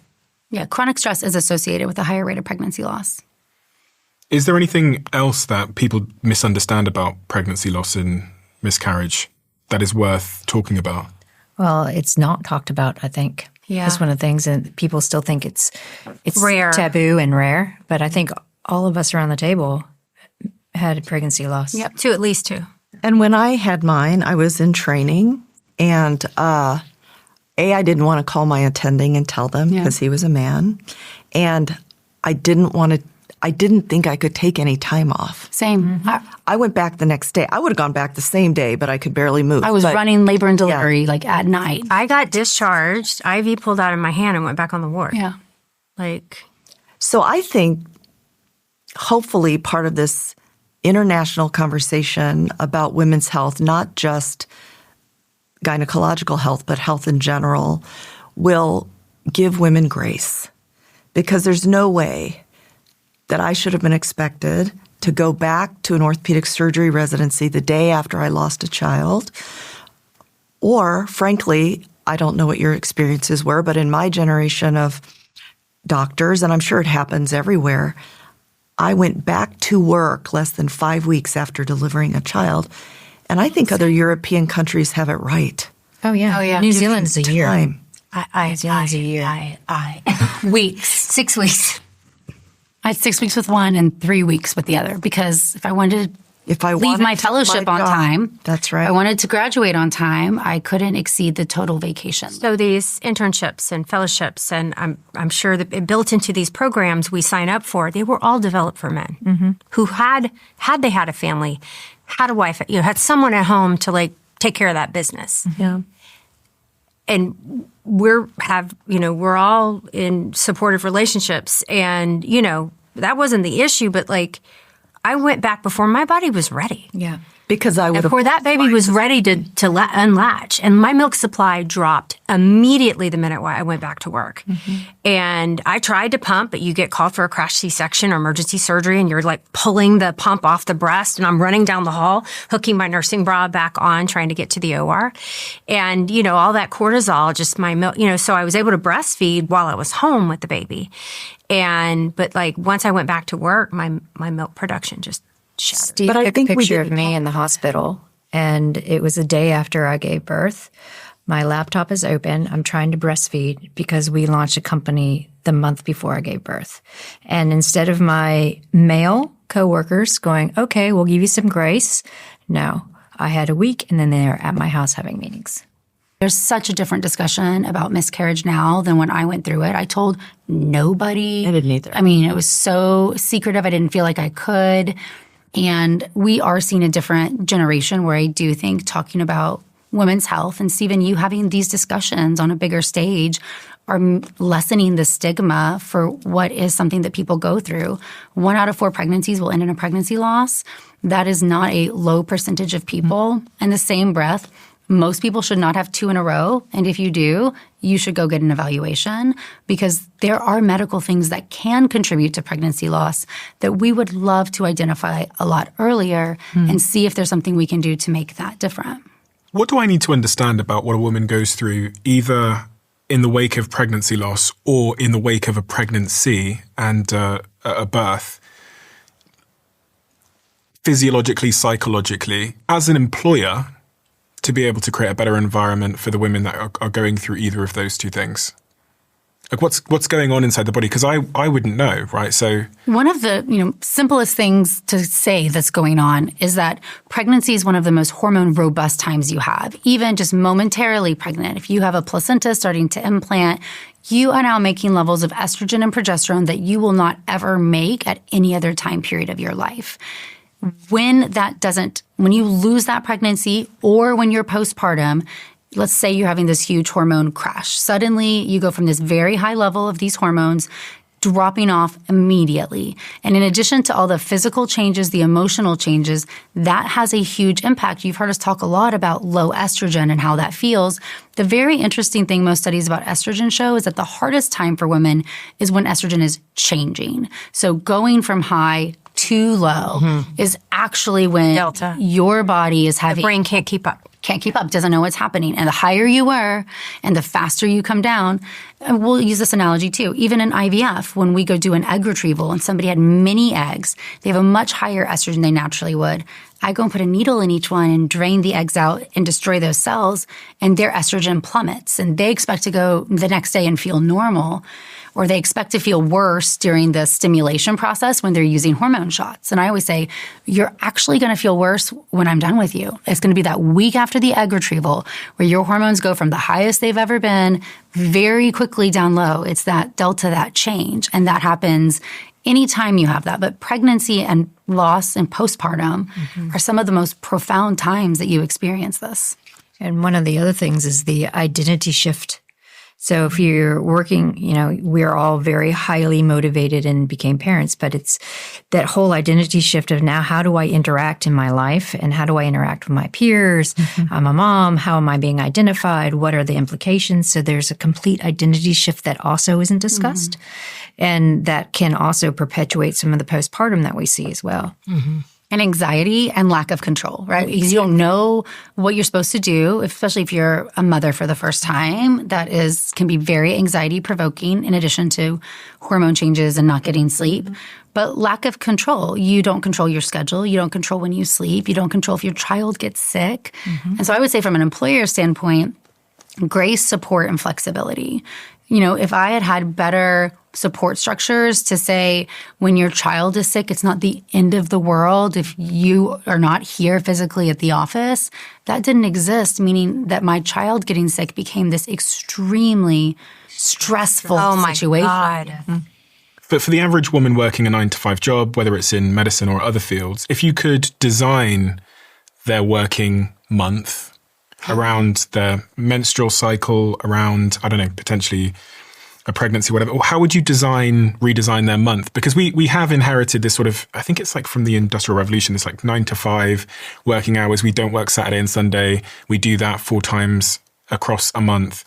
What would you change? What should women change? Because I've heard some countries or systems are trying to give women time off around certain parts of their cycle, for example. Would any of you change anything? Well, there are a couple of companies in New Zealand who are pretty flexible, especially after the pandemic, where they have allocated certain hours that are free to work at home and just have to get the work done to the point where they have 4-day working weeks.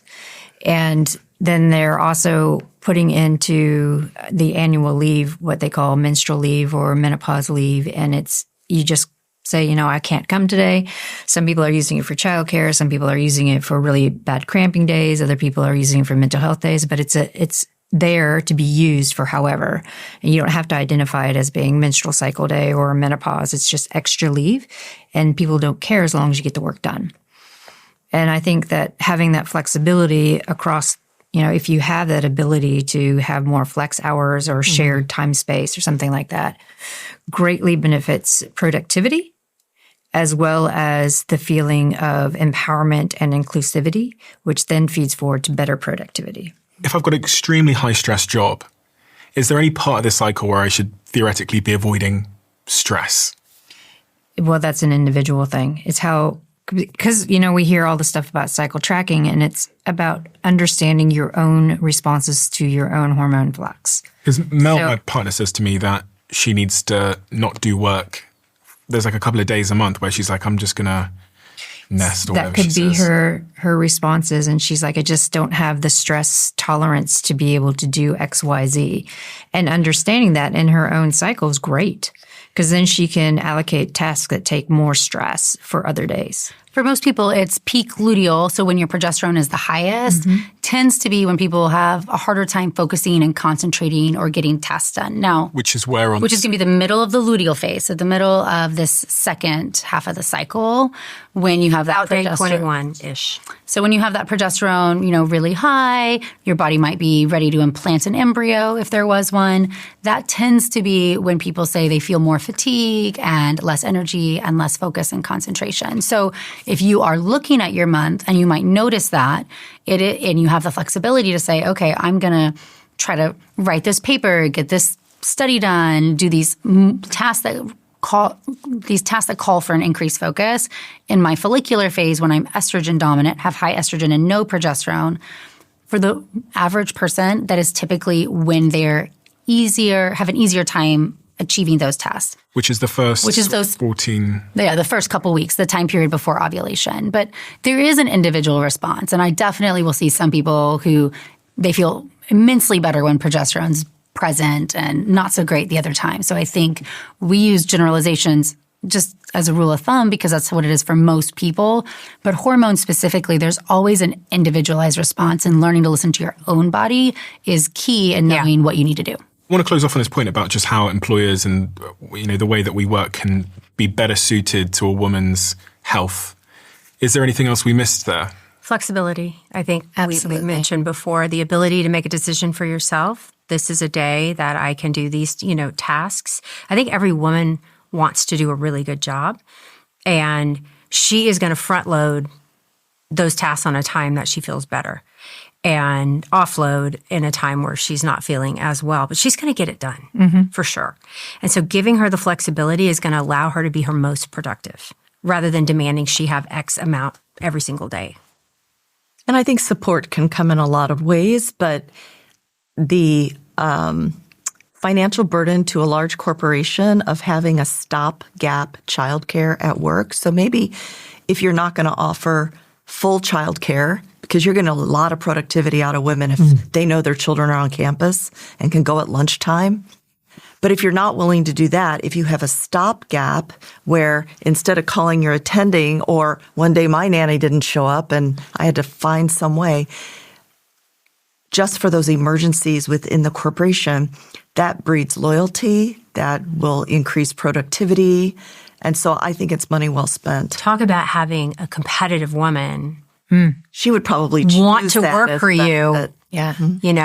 And is offering those things to make her mothering easier while she's trying to work, I think you would have the most competitive workforce. And what does that mean? So that would mean is that having a nanny on site, or is that daycare on site? A daycare on site. On site, okay. Whether it's full time, like bring your children full time there, or that's a big corporate, but a smaller corporate commitment would be this emergency childcare, so that your kid's not there all the time, but maybe they're sick, or maybe somebody didn't show up, and then you have days. You have a licensed child care that. provider available, who could. Yeah. Which is a fault of the U.S. system. Because Yeah. What happens in New Zealand? you have 20 hours free daycare. A week? Yeah. So it's, 20 hours funded. And then it's a very small nominal fee for hours over that for up to year 5 or when they're 5 years old, because then they start go to school on the first day that they turn 5. It's like, you turn 5, happy birthday. But it does help significantly kind of keep productivity and a little bit of the worry off. What am I going to do with my child? Mm-hmm. Amazing. Yeah. What does this conversation around eggs and fertility dovetail into menopause and specifically perimenopause? I mean, I guess that's the next you step. can't have one without the other, right? So perimenopause is basically in this fertility decline area. Okay, so you don't, fertility is not an issue. You don't want to ever have a baby. You're still going to go through perimenopause. And so perimenopause is defined medically in the worst way as the transition from normal menstrual cycles to no menstrual cycle ever again. Okay. So when we look at definitions, menopause is defined as 1 year after the final menstrual period. What it really means is ovarian failure. And that offends people, but that's actually medically what it is. You have run out of eggs and you run out of the ability of the ovary to produce hormones. And so perimenopause begins medically at the straw staging is the very complicated methodology to define the stages of perimenopause. And a lot of it is based on menstrual cycle irregularity. But hormonally, what's happening starts well before our periods become irregular. So as those egg levels decline and the ability to respond to the stimulus coming from the brain, remember ovulation starts in the brain. So when estrogen levels normally get low during the cycle, the brain doesn't like it. The hypothalamus, so the gland in our brain, starts looking for estrogen. It likes estrogen. And then when the estrogen levels are high, it's happy. And so when estrogen levels decline naturally in a cycle, it says, whoa, where's my estrogen? And it sends a signal to a second gland in the brain called the pituitary, and that makes the LH and the FSH. So I'm trying to figure out what causes perimenopause. What causes menopause? Is it a lack of eggs? So it's the loss of eggs and the loss of the group of eggs to respond to these signals. So here we go. We're beginning perimenopause. We've reached a critical threshold level where our ovaries cannot respond. And that might be, I don't know, a million eggs. Yeah. So when you're not out of eggs, but just the count is low, right? Let's use your jar. Yeah. So if menopause is going to be, for simplicity, the jar is empty. When the jar gets like this. So we'll say if you had full, the jar's not empty, but it's gotten lower. And what is happening is the ovary doesn't want to be out of eggs. So what Dr. Haver's saying is the brain is working harder to get an egg to grow because the ovary becomes more stubborn. It wants to hold on to them. It doesn't want to lose them. The brain has to send out stronger signals to get an egg to grow. Because there's not as many, we don't lose as many per month. So that's great. But that means we have years of being at this low, unreliable ovary stage where the brain is working really hard. There's not as many eggs that are here. They will still ovulate, but it starts to happen at a less predictable rate. So is that perimenopause when there's... Yes, and there's not a definition, I think, that which makes it the hardest to say, your point, what number of eggs equals perimenopause? It's different. There is a unique response to each person at what level your ovary gets to where it will start to respond dysfunctionally. But what happens is that the hormone changes start shifting in the brain, the ovarian response starts shifting, and before you have irregular cycles, you will first see a shortening of your cycles very predictably. The brain will send out a stronger signal, an egg will ovulate faster. You'll start to get shorter cycles. And then there's hormone fluctuations. But they're still regular. And so what will happen is a woman will start to feel these hormone shifts. It's less predictable. She is having some change, but it's still a regular cycle. And so she is often told, your hormones are fine. You have a regular cycle. So And in the brain, as we talked about those neurotransmitters, there are not only is estrogen changing and the amount that we're producing, actually in perimenopause quite often we'll have much higher estradiol levels than we did in our premenopausal years where we had that kind of predictable ebb and flow of our monthly hormones. There's also independent FSH receptors outside of, so these hormones that are pumping out to talk to the ovaries are also back talking to different parts of the brain. So the first symptoms that patients feel, and they've done a great study on this, is I don't feel like myself. I don't feel like myself. And they even call it IDFLM. And so you can't put your finger on it. Periods are regular, but your environment hasn't changed. Your normal stressors haven't changed. The life you built that you could manage, you're suddenly losing resilience. And that's because of a hormone fluctuation. That is hard to... Okay. So we see sleep disruptions, mental health challenges increase, 40% increase across perimenopause transition, and the cognitive changes. And that is what really scares my patients the most. And they come in and most of them are, we're all high functioning in some degree. Some of us in academia, some of us in the OR, some of us, but, most women are high functioning because they're juggling so many jobs. So even if she didn't choose to go the routes that we've chosen, she is managing children, school drop-offs, all the things that women tend to put on their plates. And suddenly she can't remember all the things she used to remember. Where are her keys? Word salad. You're struggling to find. I can't tell you how many times I am like, I see people and like, I cannot remember their names, or I can't remember. I get in the car and I can't remember where I'm going or what my purpose of getting in the vehicle was. I have to think for a second. And so all of that is related to the hormonal changes. At what age? Well, I think that there's a tendency in medicine to want to have definitions. Yes. So I personally, and I know a lot of us who talk all the time, think that this random 366 days after your last period, that's your menopause day. I think that's pretty random, and I don't know who made that up. But when I have, because I'm not an OB, but when I have patients come into me for their musculoskeletal things, and they're of a certain age, and I don't just focus on whatever the musculoskeletal body part is, but we start talking about their whole health and they start talking about these things. I am often the first one to say to them, you know what, you are probably in perimenopause. And they're like, but my cycles are regular. I'm like, but you are beginning this transition, which I call menolescence, but it's this, right? I would propose that most people don't seek out a lot of help earlier, but they should just assume that they're perimenopausal anytime after 35, they don't feel like themselves, and start down a road of learning or investigating or let's feel better and what do I need to do about it? It's frustrating to us, all of us, we talked a little bit about this last night, is the people who kind of make the rules, the institutions that make the guidelines and the academic kind of ivory tower, they're like, whoa, back off, slow down. We shouldn't be blaming everything on menopause, and I don't think that's what we're saying. We're not.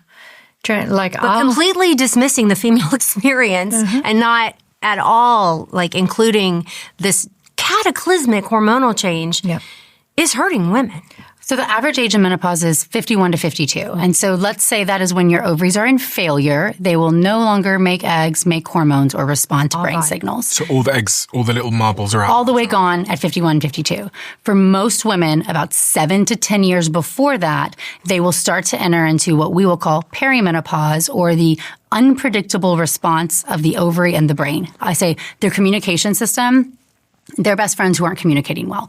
Their signals are getting interfered. They're not responding appropriately. The ovary's getting more stubborn. The brain is trying to work harder. You get these higher peaks, these lower troughs. And essentially that is the time period. So it is unique to an individual because everybody's born with a different number. They lose them at a different rate. Some factors that we control impact that rate, but some things that we do not.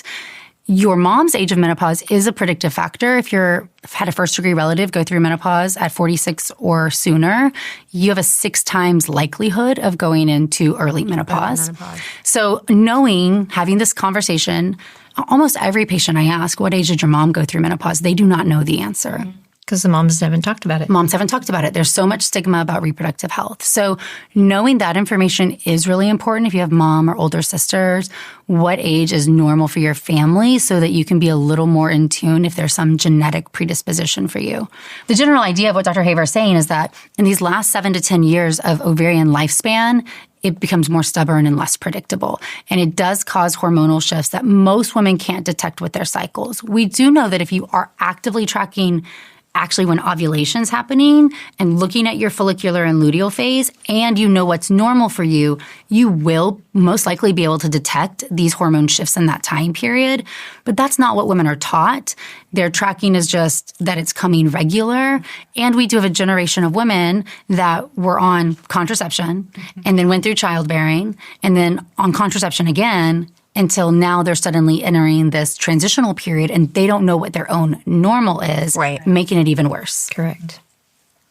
So, like she said, the average age of menopause, if we look at the math, is 51, but under that 90th percentile curve, with 5% on each end, it's about 45 to 55. That's menopause, right? That's full menopause. Now, let's just do math and back it up 7 to 10 years. So we're looking at the mid to late 30s to 40. So when I have a 46, 47, 48-year-old patient come in who's still cycling, she has almost 100% chance of being in perimenopause just based on her age alone, knowing the statistics around that. Yeah. Okay, so with my partner, between the age of sort of 35 to 45 is when I can expect her to go through perimenopause, where there's very little marbles left in the jar, and her hormones might be dysfunctional. Less predictable. And one of the questions we had in from the audience was, how can I manage the symptoms of perimenopause? And they used the word naturally. Well, we don't have a single large-scale study done on the treatment of perimenopause. So let me break it down for you. When we look at funding in women's health, it's horrible, okay? But if I go into PubMed, which is the database that I go to look up medical journal articles, and I type in the word pregnancy, I will get today 1.2-ish million articles for pregnancy. Amazing. So important. We need healthy pregnancies. If I type in the word menopause right now, I think it's about 99,000. So those numbers represent time, brain power, funding, what is important in women's health. Okay. If I type in the word perimenopause, we are about at 8,000. Yep. Very, very, very, very small. Your name's on a couple of them. Thanks. So is the last third of my life, from an academic standpoint, from funding, from brain power, from where we focus, not as important than when I had the ability to be pregnant? More women will go through perimenopause than menopause because we're going to lose a few to accidents and cancers and, early deaths. More women will go through perimenopause than get pregnant. Yet in my training, so in medical school, I got 1 hour lecture on menopause, nothing on peri. And in my OBGYN training, and I'd love to hear what you have to say, as part of our reproductive endocrinology blocks, I had one block of that my second year. In those 6 weeks, I got one hour lecture each week. No clinics, no focus, nothing. And then as a program director, where I was in charge of the education of residents, of over 100 residents over about 10 years, I know exactly what the curriculum required. And menopause just gets shoved into a tiny box. And then what happens when we run out of marbles in the glass there? What's really interesting, and one thing we've said a couple times, is this happens. This is ovarian failure. You're going to go into a state of low estrogen because the ovaries no longer have the ability to make eggs. Therefore, they are not going to make estrogen or progesterone. And just to be clear there, the eggs were sending a signal up to the brain to make estrogen. And the eggs, the eggs in the brain communicate, yes. When you didn't have an egg ovulating, your estrogen would be low, and that typically is the brain's signal to send out more FSH. That's still happening, meaning estrogen is low, but the brain is sending out all the FSH it has. FSH is very high in menopause, and the ovary cannot respond because there's no more eggs. There's nothing left to respond. I need to explain that explained again. So I'm trying to understand why estrogen drops when the eggs disappear. The estrogen is made from the cells that surround each egg. So when there's no more eggs, there's no more cells that make estrogen. The follicle goes away too. Okay. So estrogen's made in The ovaries. So the estrogen is made in the ovaries, and the primary type of estrogen that we're talking about, and it's made from the cells that surround each follicle, called the granulosa cells. And as the follicle gets bigger as the egg matures, more of those cells become more active and you make more estrogen. So even when you have a little bit left, when you're on your period, we'll say, but you're some eggs here, you're still making some estrogen. Mm-hmm. It's not as high as when you're ovulating, but these little eggs will each make a little bit. Do I make estrogen? Yeah, you do. But I just make it somewhere else. Yeah. It gets converted over to testosterone. Okay.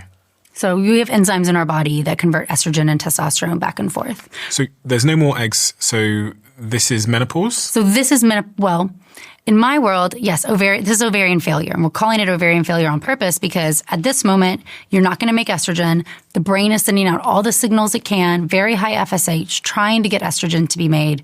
There's no eggs, so there is no estrogen. What Dr. Haver has said, which is correct, our friends in the medical world do not define this moment as menopause. They make you sit here and be estrogen low for a year and have no period for a year before they will say you're in menopause. If they even decide to treat or offer treatment, or even begin the discussion because of our training, thou shalt go without 1 year. So we're absolutely sure that the ovaries have moved on before we would even consider. But what is the point of that?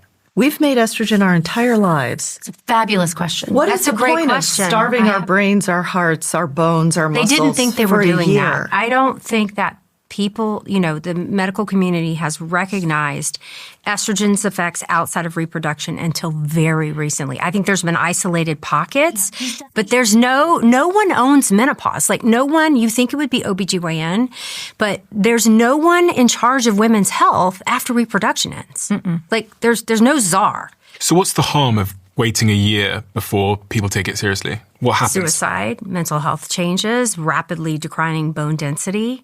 I mean, you can be healthy without body estrogen. Wants estrogen. All vaginas need estrogen. So your brain, your bones, your heart, your blood vessels, your vagina. Your body has estrogen receptors everywhere that we've already established. And suddenly you've lost the ability to make your primary source of estrogen. And what happens is that, medicine has a lot of definitions that we use that are very antiquated. Even how we date pregnancies, right? When we talk about how far along you are in a pregnancy, we date back to the last period you had, which meant 2 weeks of pregnancy are before you ever ovulated an egg, 3 weeks before you ever implanted an embryo. Yet we still use this pregnancy timeline based on when your last period was, even though we know 2 weeks of that you weren't in fact pregnant at all. Mm-hmm. Now, menopause, in my opinion, is the exact same way. We're using an antiquated definition saying you have to prove to me you're an ovarian failure by lack of your period for 12 months because it represents a time period where we didn't fully understand what was happening in the ovary or didn't have the ability to test and know what we know now. We are making women suffer to get that diagnosis. If I believe I shouldn't treat you until you have menopause, you have to prove that you're in it. I don't think it's where we're going. I don't think it's what's right for women. And that being this low estrogen is hugely impactful at your life at any age. The female body needs estrogen to function normally.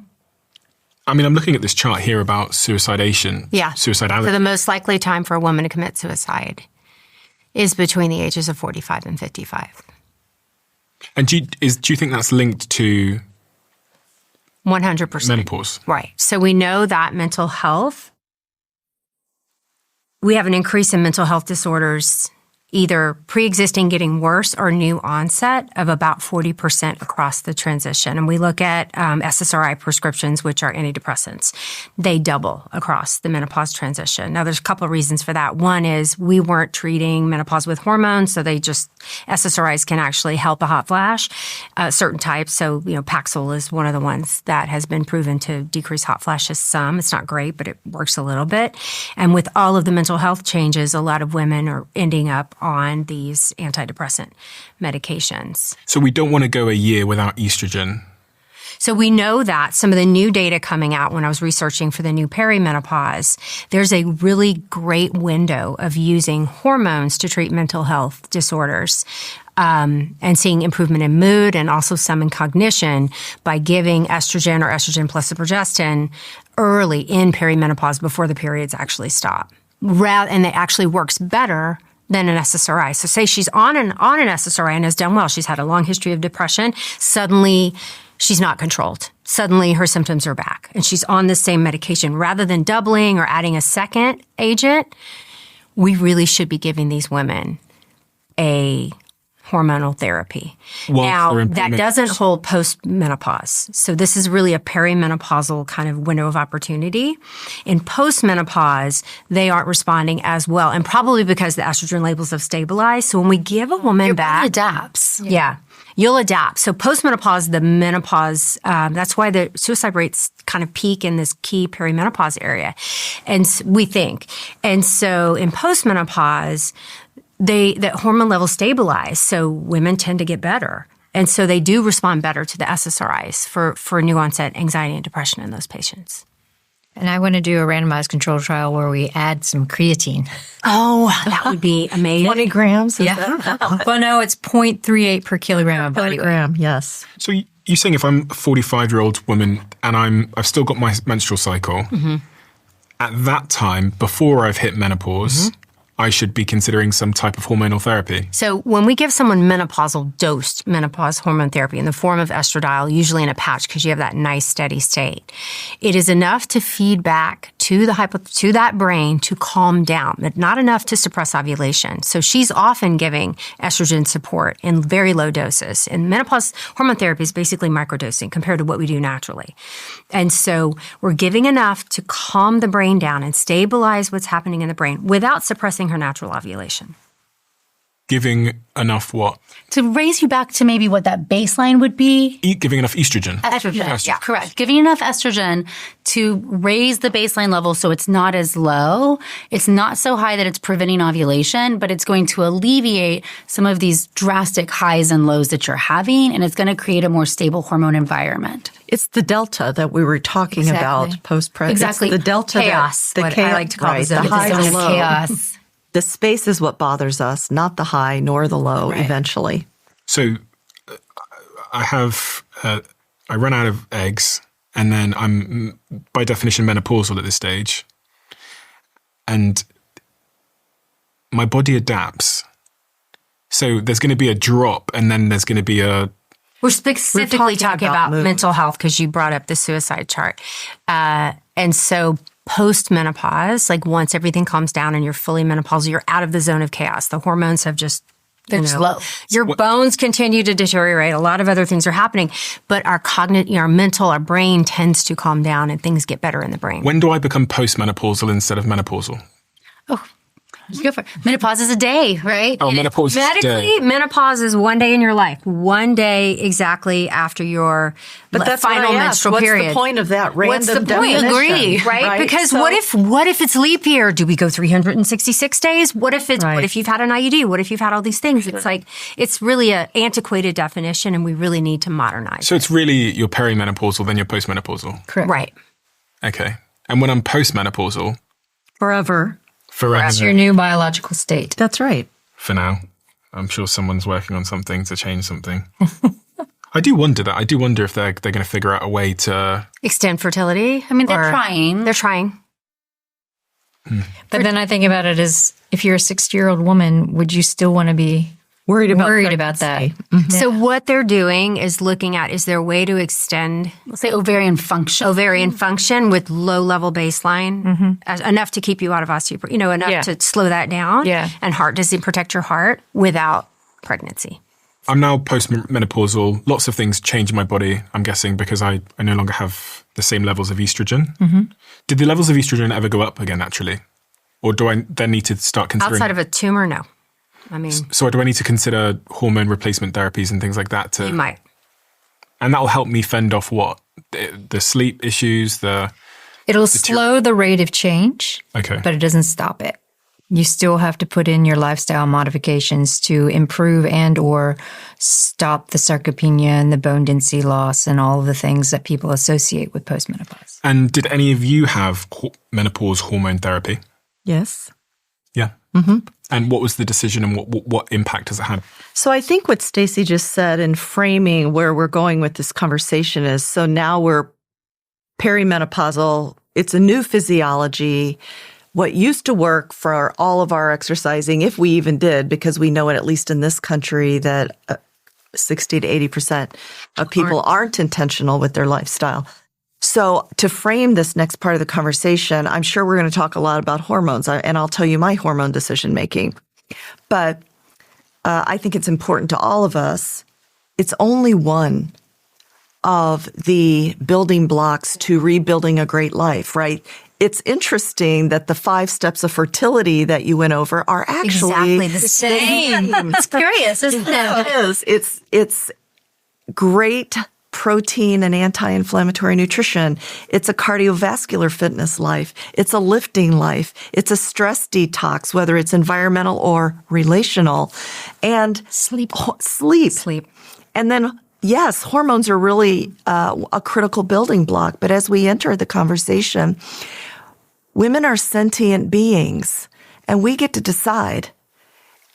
And we get to make the changes because we have agency. So what we're going to describe is not a one-size-fits-all. Yeah. It's all the tools on the tools. Put the tools on the table. So I choose, if I'm going to work my proverbial rear end off to be the best I can be for the rest of my life, I choose to use all the tools. Not everybody does that, but to choose one tool and think that's going to be enough, it never is. Never.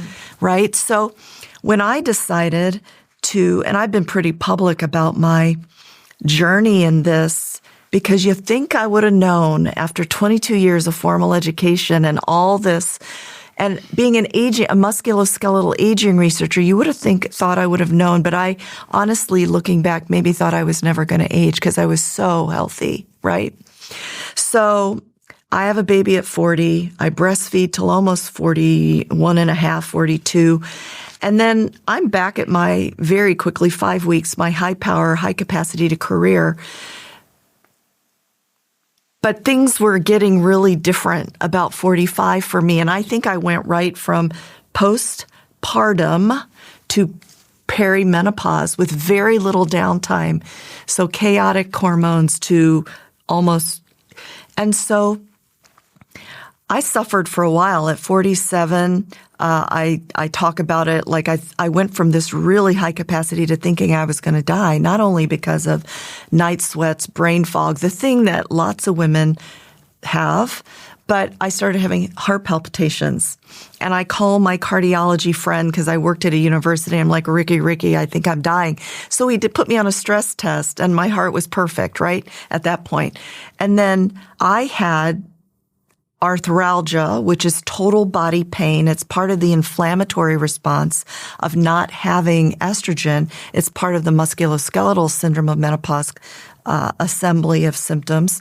So much that I go from training to almost not being able to get out of bed. And my experience of not knowing what was coming and hitting a wall is not uncommon, right? And so I started educating myself and being an acquired expert. I read what I consider the world's data on safety of hormone optimization, as I like to call it. And I made the decision that I was going to do all the tools. I was going to learn to lift heavy again, which I hadn't done since high school because I was a runner. And I changed the way I do my cardio, and I changed my diet, and I am so committed to sleep. Do not call me after 9:30 at night because I am going to be in bed. And just the quiet times of de-stress. But I also decided to augment or to optimize my hormones with estradiol, with progesterone because I have a uterus, and after I felt comfortable with those, with very small doses of testosterone. And that makes me feel like myself again. Not just one, because I think sometimes people think that you can just make a hormone decision and feel like yourself again. It takes lifestyle plus or minus this decision. Is there a stigma associated with that decision? Taking hormones? Taking the hormones, but also, I guess just more broadly with entering Perimenopause. Yeah.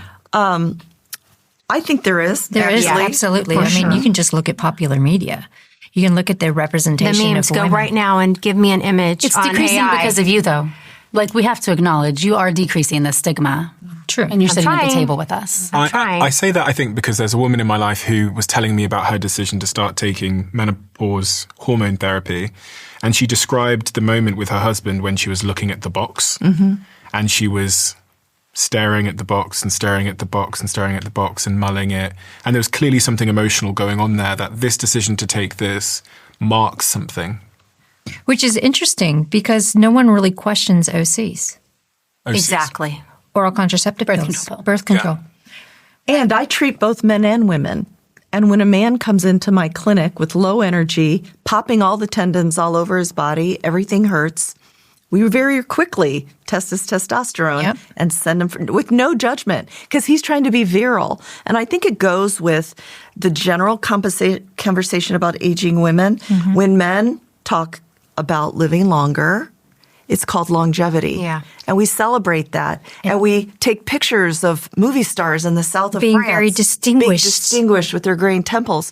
When we talk about women living longer, until right now, because we're all screaming about it, it's under the guise of anti-aging.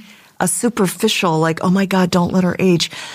So I think part of that is the stigma of menopause. Somehow, because we're no longer able to have a child, there's not the value. We've aged out of the game, which hopefully we're pivoting this narrative because, as I said earlier, women are winning the longevity battle. We already live longer, but it's how we're living that we're trying to course correct. Yeah. And it's not just humans that go through this. Like I like using the whale analogy because whales go through it, and then the whales that are no longer reproductive become like the senior. Everyone, all the other little whales listen to them. It's like I want to be like a whale, where you have this seniority and respect. The wisdom of our age. Yeah, Wisdom keepers. exactly. Yeah. Exactly.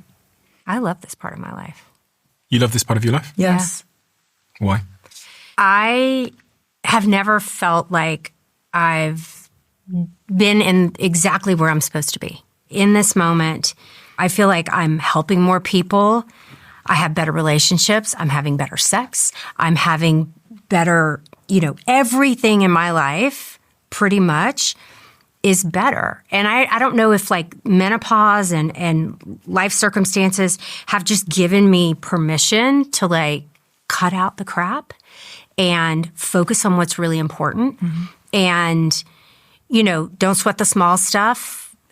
It's like something kind of switches in our brain. No filters. It's amazing. And I don't think I could have done this 10 years ago. I was too worried about what people thought. I was too worried about being a good girl and following the rules and checking the boxes and never stepping outside of the guidelines.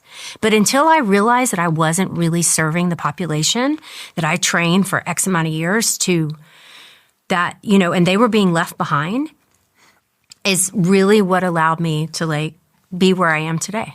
I think most of us describe this as the most authentic. We're actually who we were made to be. And the confidence we feel comes from our memories of success. I think that's where confidence comes from. We remember everything that we have learned to fix over time. Probably we could figure anything out. And so that comes with experience. And frankly, it comes with aging. The price of aging, or the price of having wisdom and experience, is aging, right? And so the reps. And so you get to this place and you're like, I'm going to figure this out. We're going to figure this out. And I don't want the younger generations to have to go through the stuff that we've gone through. So if I can share my experiences to help them navigate, then that is a good thing. Yeah. I'm in perimenopause, so I'm at a slightly different stage. And I know this because my cycles are shorter, but they're still very regular. Used to be 28, 29 days. Now they're 25, 26. I know that means I have less eggs coming out of my vault every month, and that's why I'm ovulating sooner. But I can feel all the hormonal shifts much more profoundly than before. Now, as a reproductive endocrinologist, what we call a fertility doctor, most fertility doctors now do IVF day in and day out. And there's a lot of corporate reasons why that is. But we're also trained in puberty, premature ovarian failure, and hormones. So I'm more of a cowboy and quite cavalier at giving estrogen. I've been told these ladies last night, because I see it. I see people who are low estrogen states and every single day, how it impacts their life. So I am on low-dose estrogen right now, even though I'm still cycling. I'm still making my own progesterone, so I don't have to take a progesterone right now. But it clearly makes a difference in my day-to-day function and how I feel. And most REIs, like I am, will jokingly say, like, you'll put me in the ground on estrogen because it has such a profound impact on how you can function. And specifically, if we're not forcing you to go through this empty glass period for years and years and years of your life, there's more opportunity on how you can slow down part of the process that we all know is going to happen with aging, but to live, I think, Vonda, you always say, healthier, your health span. How are you going to live healthy longer, not just live longer? Well, and I think your approach that I think it's part of the decision making is critical because 35 to 45 and early perimenopause are prime times for prevention. Right? It's to get our standards set. You don't have to lose your bone like you're going to. But it's hard for women to get care. And we also have to acknowledge that if you go into... Right. What you're recommending, and I also do the same thing for my patients. It's very hard for somebody to get care for. This is not happening in 99% of doctors' offices. Like, there is no birth control pill or nothing, which is all they were taught. Given that even in menopause, only 4% of women have chosen or have been educated the pros and cons of hormone optimization, and then that's an empty jar person. Yeah. So 4%, Stephen. Is that how many women that have? So in 2023, they did a study in the U.S., I'm not sure in other countries, and on FDA approved. So when we add in compounding, it's maybe a little bit higher. But when you look at FDA prescriptions, only 4% of eligible women, meaning no risk factors, right age, are utilizing or going to get their prescriptions filled. Evidently, this is going to change, right?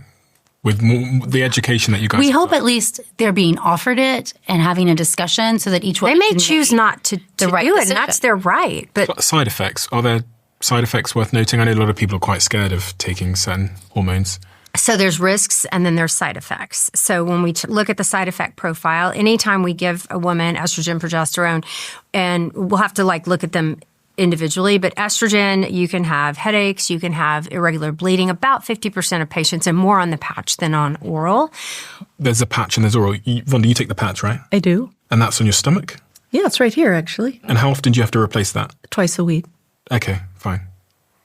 And so when we look at menopause hormone therapy, we have estrogen, we have progestogens, and then we have testosterone, basically. And there's different ways to get it into your body. There's oral and non-oral, roughly. So in oral, it's pill. You take it. In non-oral, we're looking at through the skin or through the mucosa. So mucosa could be under the tongue. It could be in the vagina. So mucosa is like the gastrointestinal tract is lined with mucosa, and it's a nice way to absorb, and in the rectum to absorb medication. We don't have a rectal form of estrogen yet. And so, and then there's also injectables. So you can inject it straight into the muscle or subcutaneous tissues. So most commercially available, like FDA approved, we're looking at a ring for the mucosa. We're looking at a patch for transdermal, or we're looking at pills for oral. And what do you take? Yeah, so I am on a patch, and I'm not a great absorber through my skin, and I couldn't get my estradiol levels high enough where studies are looking like the best bone protection is. So I've added about 0.5 milligram of oral estradiol at night. I'm on oral micronized progesterone, which is probably the best way to get it into our system, and I tolerate progesterone very well. And testosterone, I am on a gel that is FDA approved. I'm borrowing the men's version because we don't have an FDA approved version for women in this country for women. So I don't think anywhere. Is it? Borrow my husband. Australia. Oh. And I think the UK just has approved one. This is new. Some news. Like in the last month. Yeah. So it's broadly advisable after doctor's consultation to take some form of hormone therapy. Definitely if you're symptomatic. If you have the classic vasomotor symptoms, it's absolutely the gold standard. But can I comment on that? Yeah. Women say to me all the time, either I don't feel that bad, or they say, I want to do this naturally. And those are the things that say, okay, fine, do it naturally. But brain fog, night sweats, and hot flashes are not the only thing going on. Mm-hmm. And so if you're making this decision fully informed, well, you're a sentient being, make the incision, but you cannot feel your bones crumbling until they're broken. You cannot feel that. You cannot feel your muscle going away. You cannot feel your brain starving. You can't detect microvascular disease of your heart. So you may think you're getting away with something. And maybe you don't have night sweats, brain fog, but it doesn't mean you're not having a different physiology. And if you are fully aware of that and make a decision that you don't want to optimize your hormones, that's your decision, and I'm fine with that. But what I'm not fine with is people thinking they're getting away with something when they're not. True. You're making the decision based on fear and not facts. Right. Correct. My last question is about love and sex in menopause. You said you're having the best sex of your life, Mary, and I've also heard you talk about how several people in this season of life end up getting divorces. You said they throw the trash out. So when So when we talk about, menopause can spur, for some women, it's this moment of empowerment. They realize they have to circle the wagons because the only way they're going to survive through this cataclysmic, upheaval for so many women is to get rid of relationships that aren't working, put up boundaries, and sometimes that's going to be the end of a marriage. Other times it's going to strengthen a relationship because you're kind of cutting out things that were getting in the way of so I see many marriages or many relationships really improve through the transition, but it does take two. Sex is biopsychosocial. So like when I look at sex, it's not, I think of the entire experience, and one, as far as my desire for the frequency, testosterone does seem to have given that an uptick. So it is approved, we have lots of studies done on libido for women, which is in medicine, we say hypoactive sexual desire disorder. And it has to bother you. So a lot of women are like, I don't want to have sex ever again, and I don't care.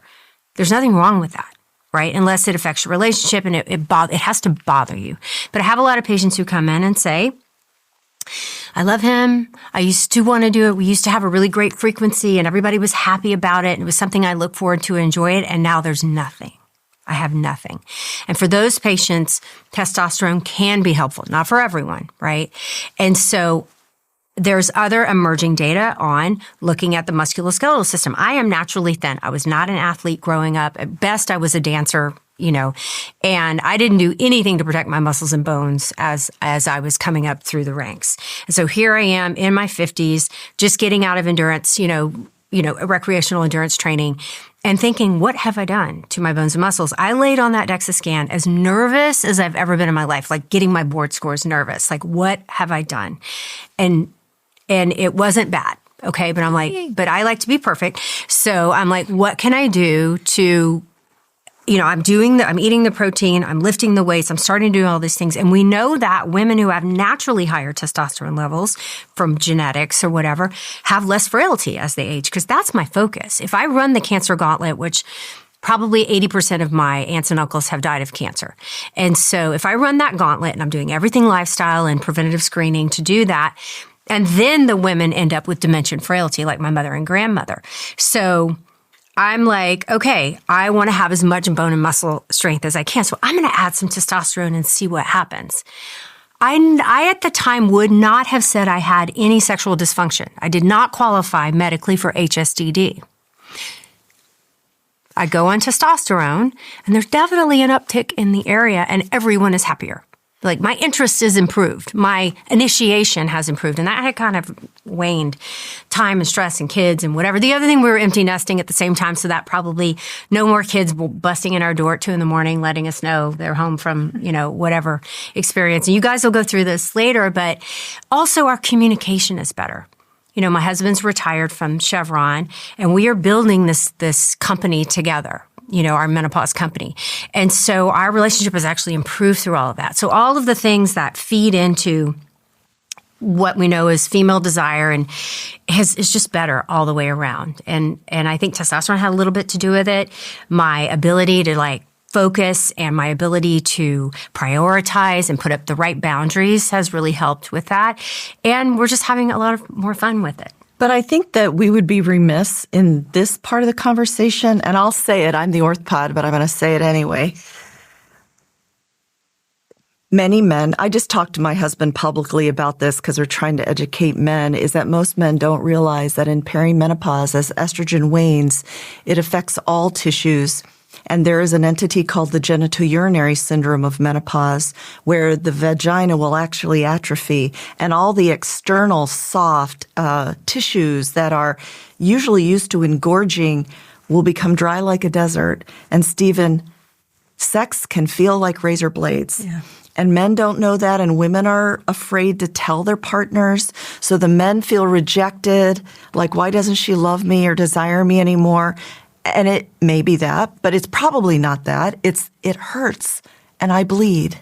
And women don't know that this is normal when your estrogen is low. Not that it's okay to tolerate. It shouldn't be normal, but when you're in a low estrogen state, menopause, birth control pills can do it, postpartum, breastfeeding, even, progesterone IUD. These can all cause time periods where your estrogen levels are low enough that the vaginal tissue is not having the right collagen and elasticity that it should. So what's the solution? Vaginal estrogen. Not lubricant. Mm-mm. Lubricant can sometimes aid, but that's not a root cause, right? It'll help with I recommend with symptoms. Right? But if part of the problem is that the tissue can't respond as it should, that it's frail, that delayed orgasm, then we really want to get to the root cause, which is estrogen is crucial for skin elasticity. It's like men going on testosterone, right? If he's not having an erection, there are 29 solutions for that right now. Right. But primarily funded solutions as well. Solutions. But for women, it's not just it's physiologic. And so vaginal estrogen, putting something up. Putting in your vagina. And what do you put in your vagina? So there's several options. We have creams, we have pills. There's a ring specifically designed just for that. So we have different methods of getting the estrogen into the vagina. There's also something called progesterone, which is DHEA basically, which is a pre-hormone that the vagina miraculously will convert to estrogen and testosterone. So, but it's expensive. It tends to not be covered by insurance. But for our sex med friends, sexual medicine friends who specialize in this female sexual function, they love it because you're not only getting a boost of estrogen to the vagina, you're also getting testosterone. And there are testosterone, receptors in the vulva, in the lower vagina and around the skin around the vagina as well. But here's the bonus. All of this, plus vaginal estrogen, will help prevent chronic UTIs, which kill old ladies. And it will help support the pelvic floor and the uterus from prolapsing. And so it has all these added benefits. And here's another bonus. It is such low dose, it is not systemic. So any risk that you could think of that you might not want to do, systemic estrogen, including breast cancer, is unaffected by vaginal estrogen. And so it is a huge solution, and there's no age that a woman can't go on it. She'll kill me. She'll never know this. But I put my 86-year-old mother on it, so that we could prevent UTIs and failure of tissue so she didn't get sores and infections, right? Isn't that a miracle?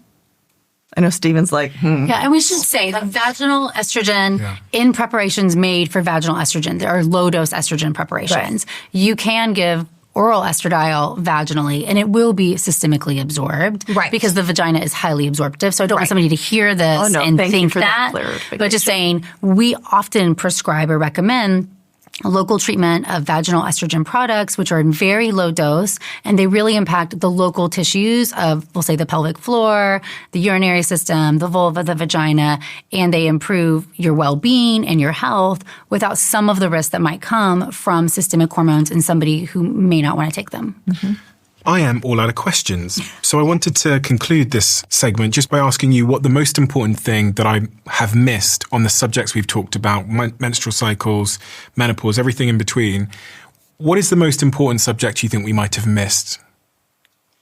I think we covered but to say that you control a large part, we said over and over, inflammation and insulin resistance. We touched on different lifestyle factors that impact this because when your body's having hormone change, there's a lot of the external world around you or the choices you're making that can make some of that better or worse or influence what is happening. Mm-hmm. Yeah. And I know we're going to go over more of this, but I think this idea that I have no control over what's happening to me isn't 100% true. I mean, you don't have control over when some of this stuff happens, but you can take control of a situation by understanding your body, knowing what's happening, knowing how to advocate for yourself, and making active decisions to live a healthier, better life. Yes. That's the goal, is to empower women to understand, to ask the questions so they don't feel like something is happening to them and they don't have control or options, which is what our mother's generation had. They were always gaslit, told, it's all in your head. There's nothing we can do. So my mother was put on butalbital. It was called Butasol. It's basically a sedative. And it was Mother's Little Helper. And I found an old magazine article where if you look at the magazine articles from the 50s and 60s on these medications, mostly sedatives that were given to women, it's like, now she can do the laundry again. Now she's flipping a pancake in the ad and the apron in the 1950s, like, get your mom back, get your wife back. And it was a combination of estrogen plus a sedative. And I was just absolutely floored. And I remember Mom's little bottle, and it was called Butasol. And it would sit on her counter, and she would talk about it like it was her talisman, like it was her. And I always thought of it as Mommy's little helper, like, oh, I need my Butasol. Oh, this happened. No. Where's my Butasol? Where's my Butasol?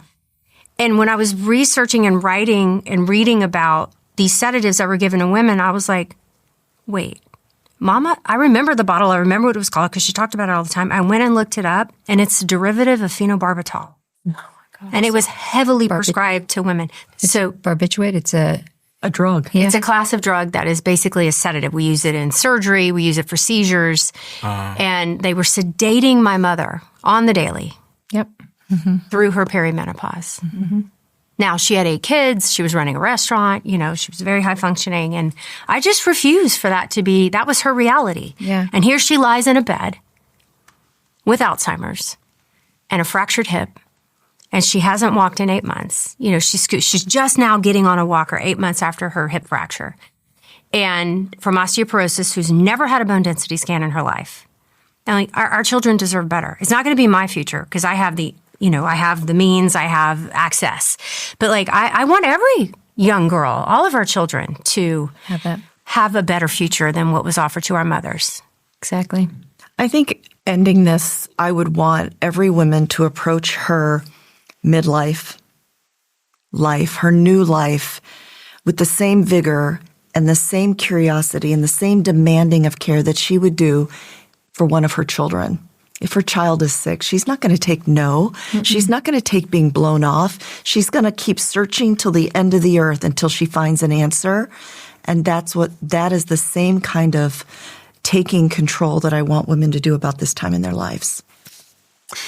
Thank you so much. We're going to continue this conversation for the viewers that are listening at home. I've been through all of these wonderful books that I have in front of me, and there's so many lifestyle, nutrition, exercise related solutions to many of the things we've talked about today to be a truly optimized, hormone healthy, menstrual cycle healthy woman, which I want to talk about in our part 2 of this conversation.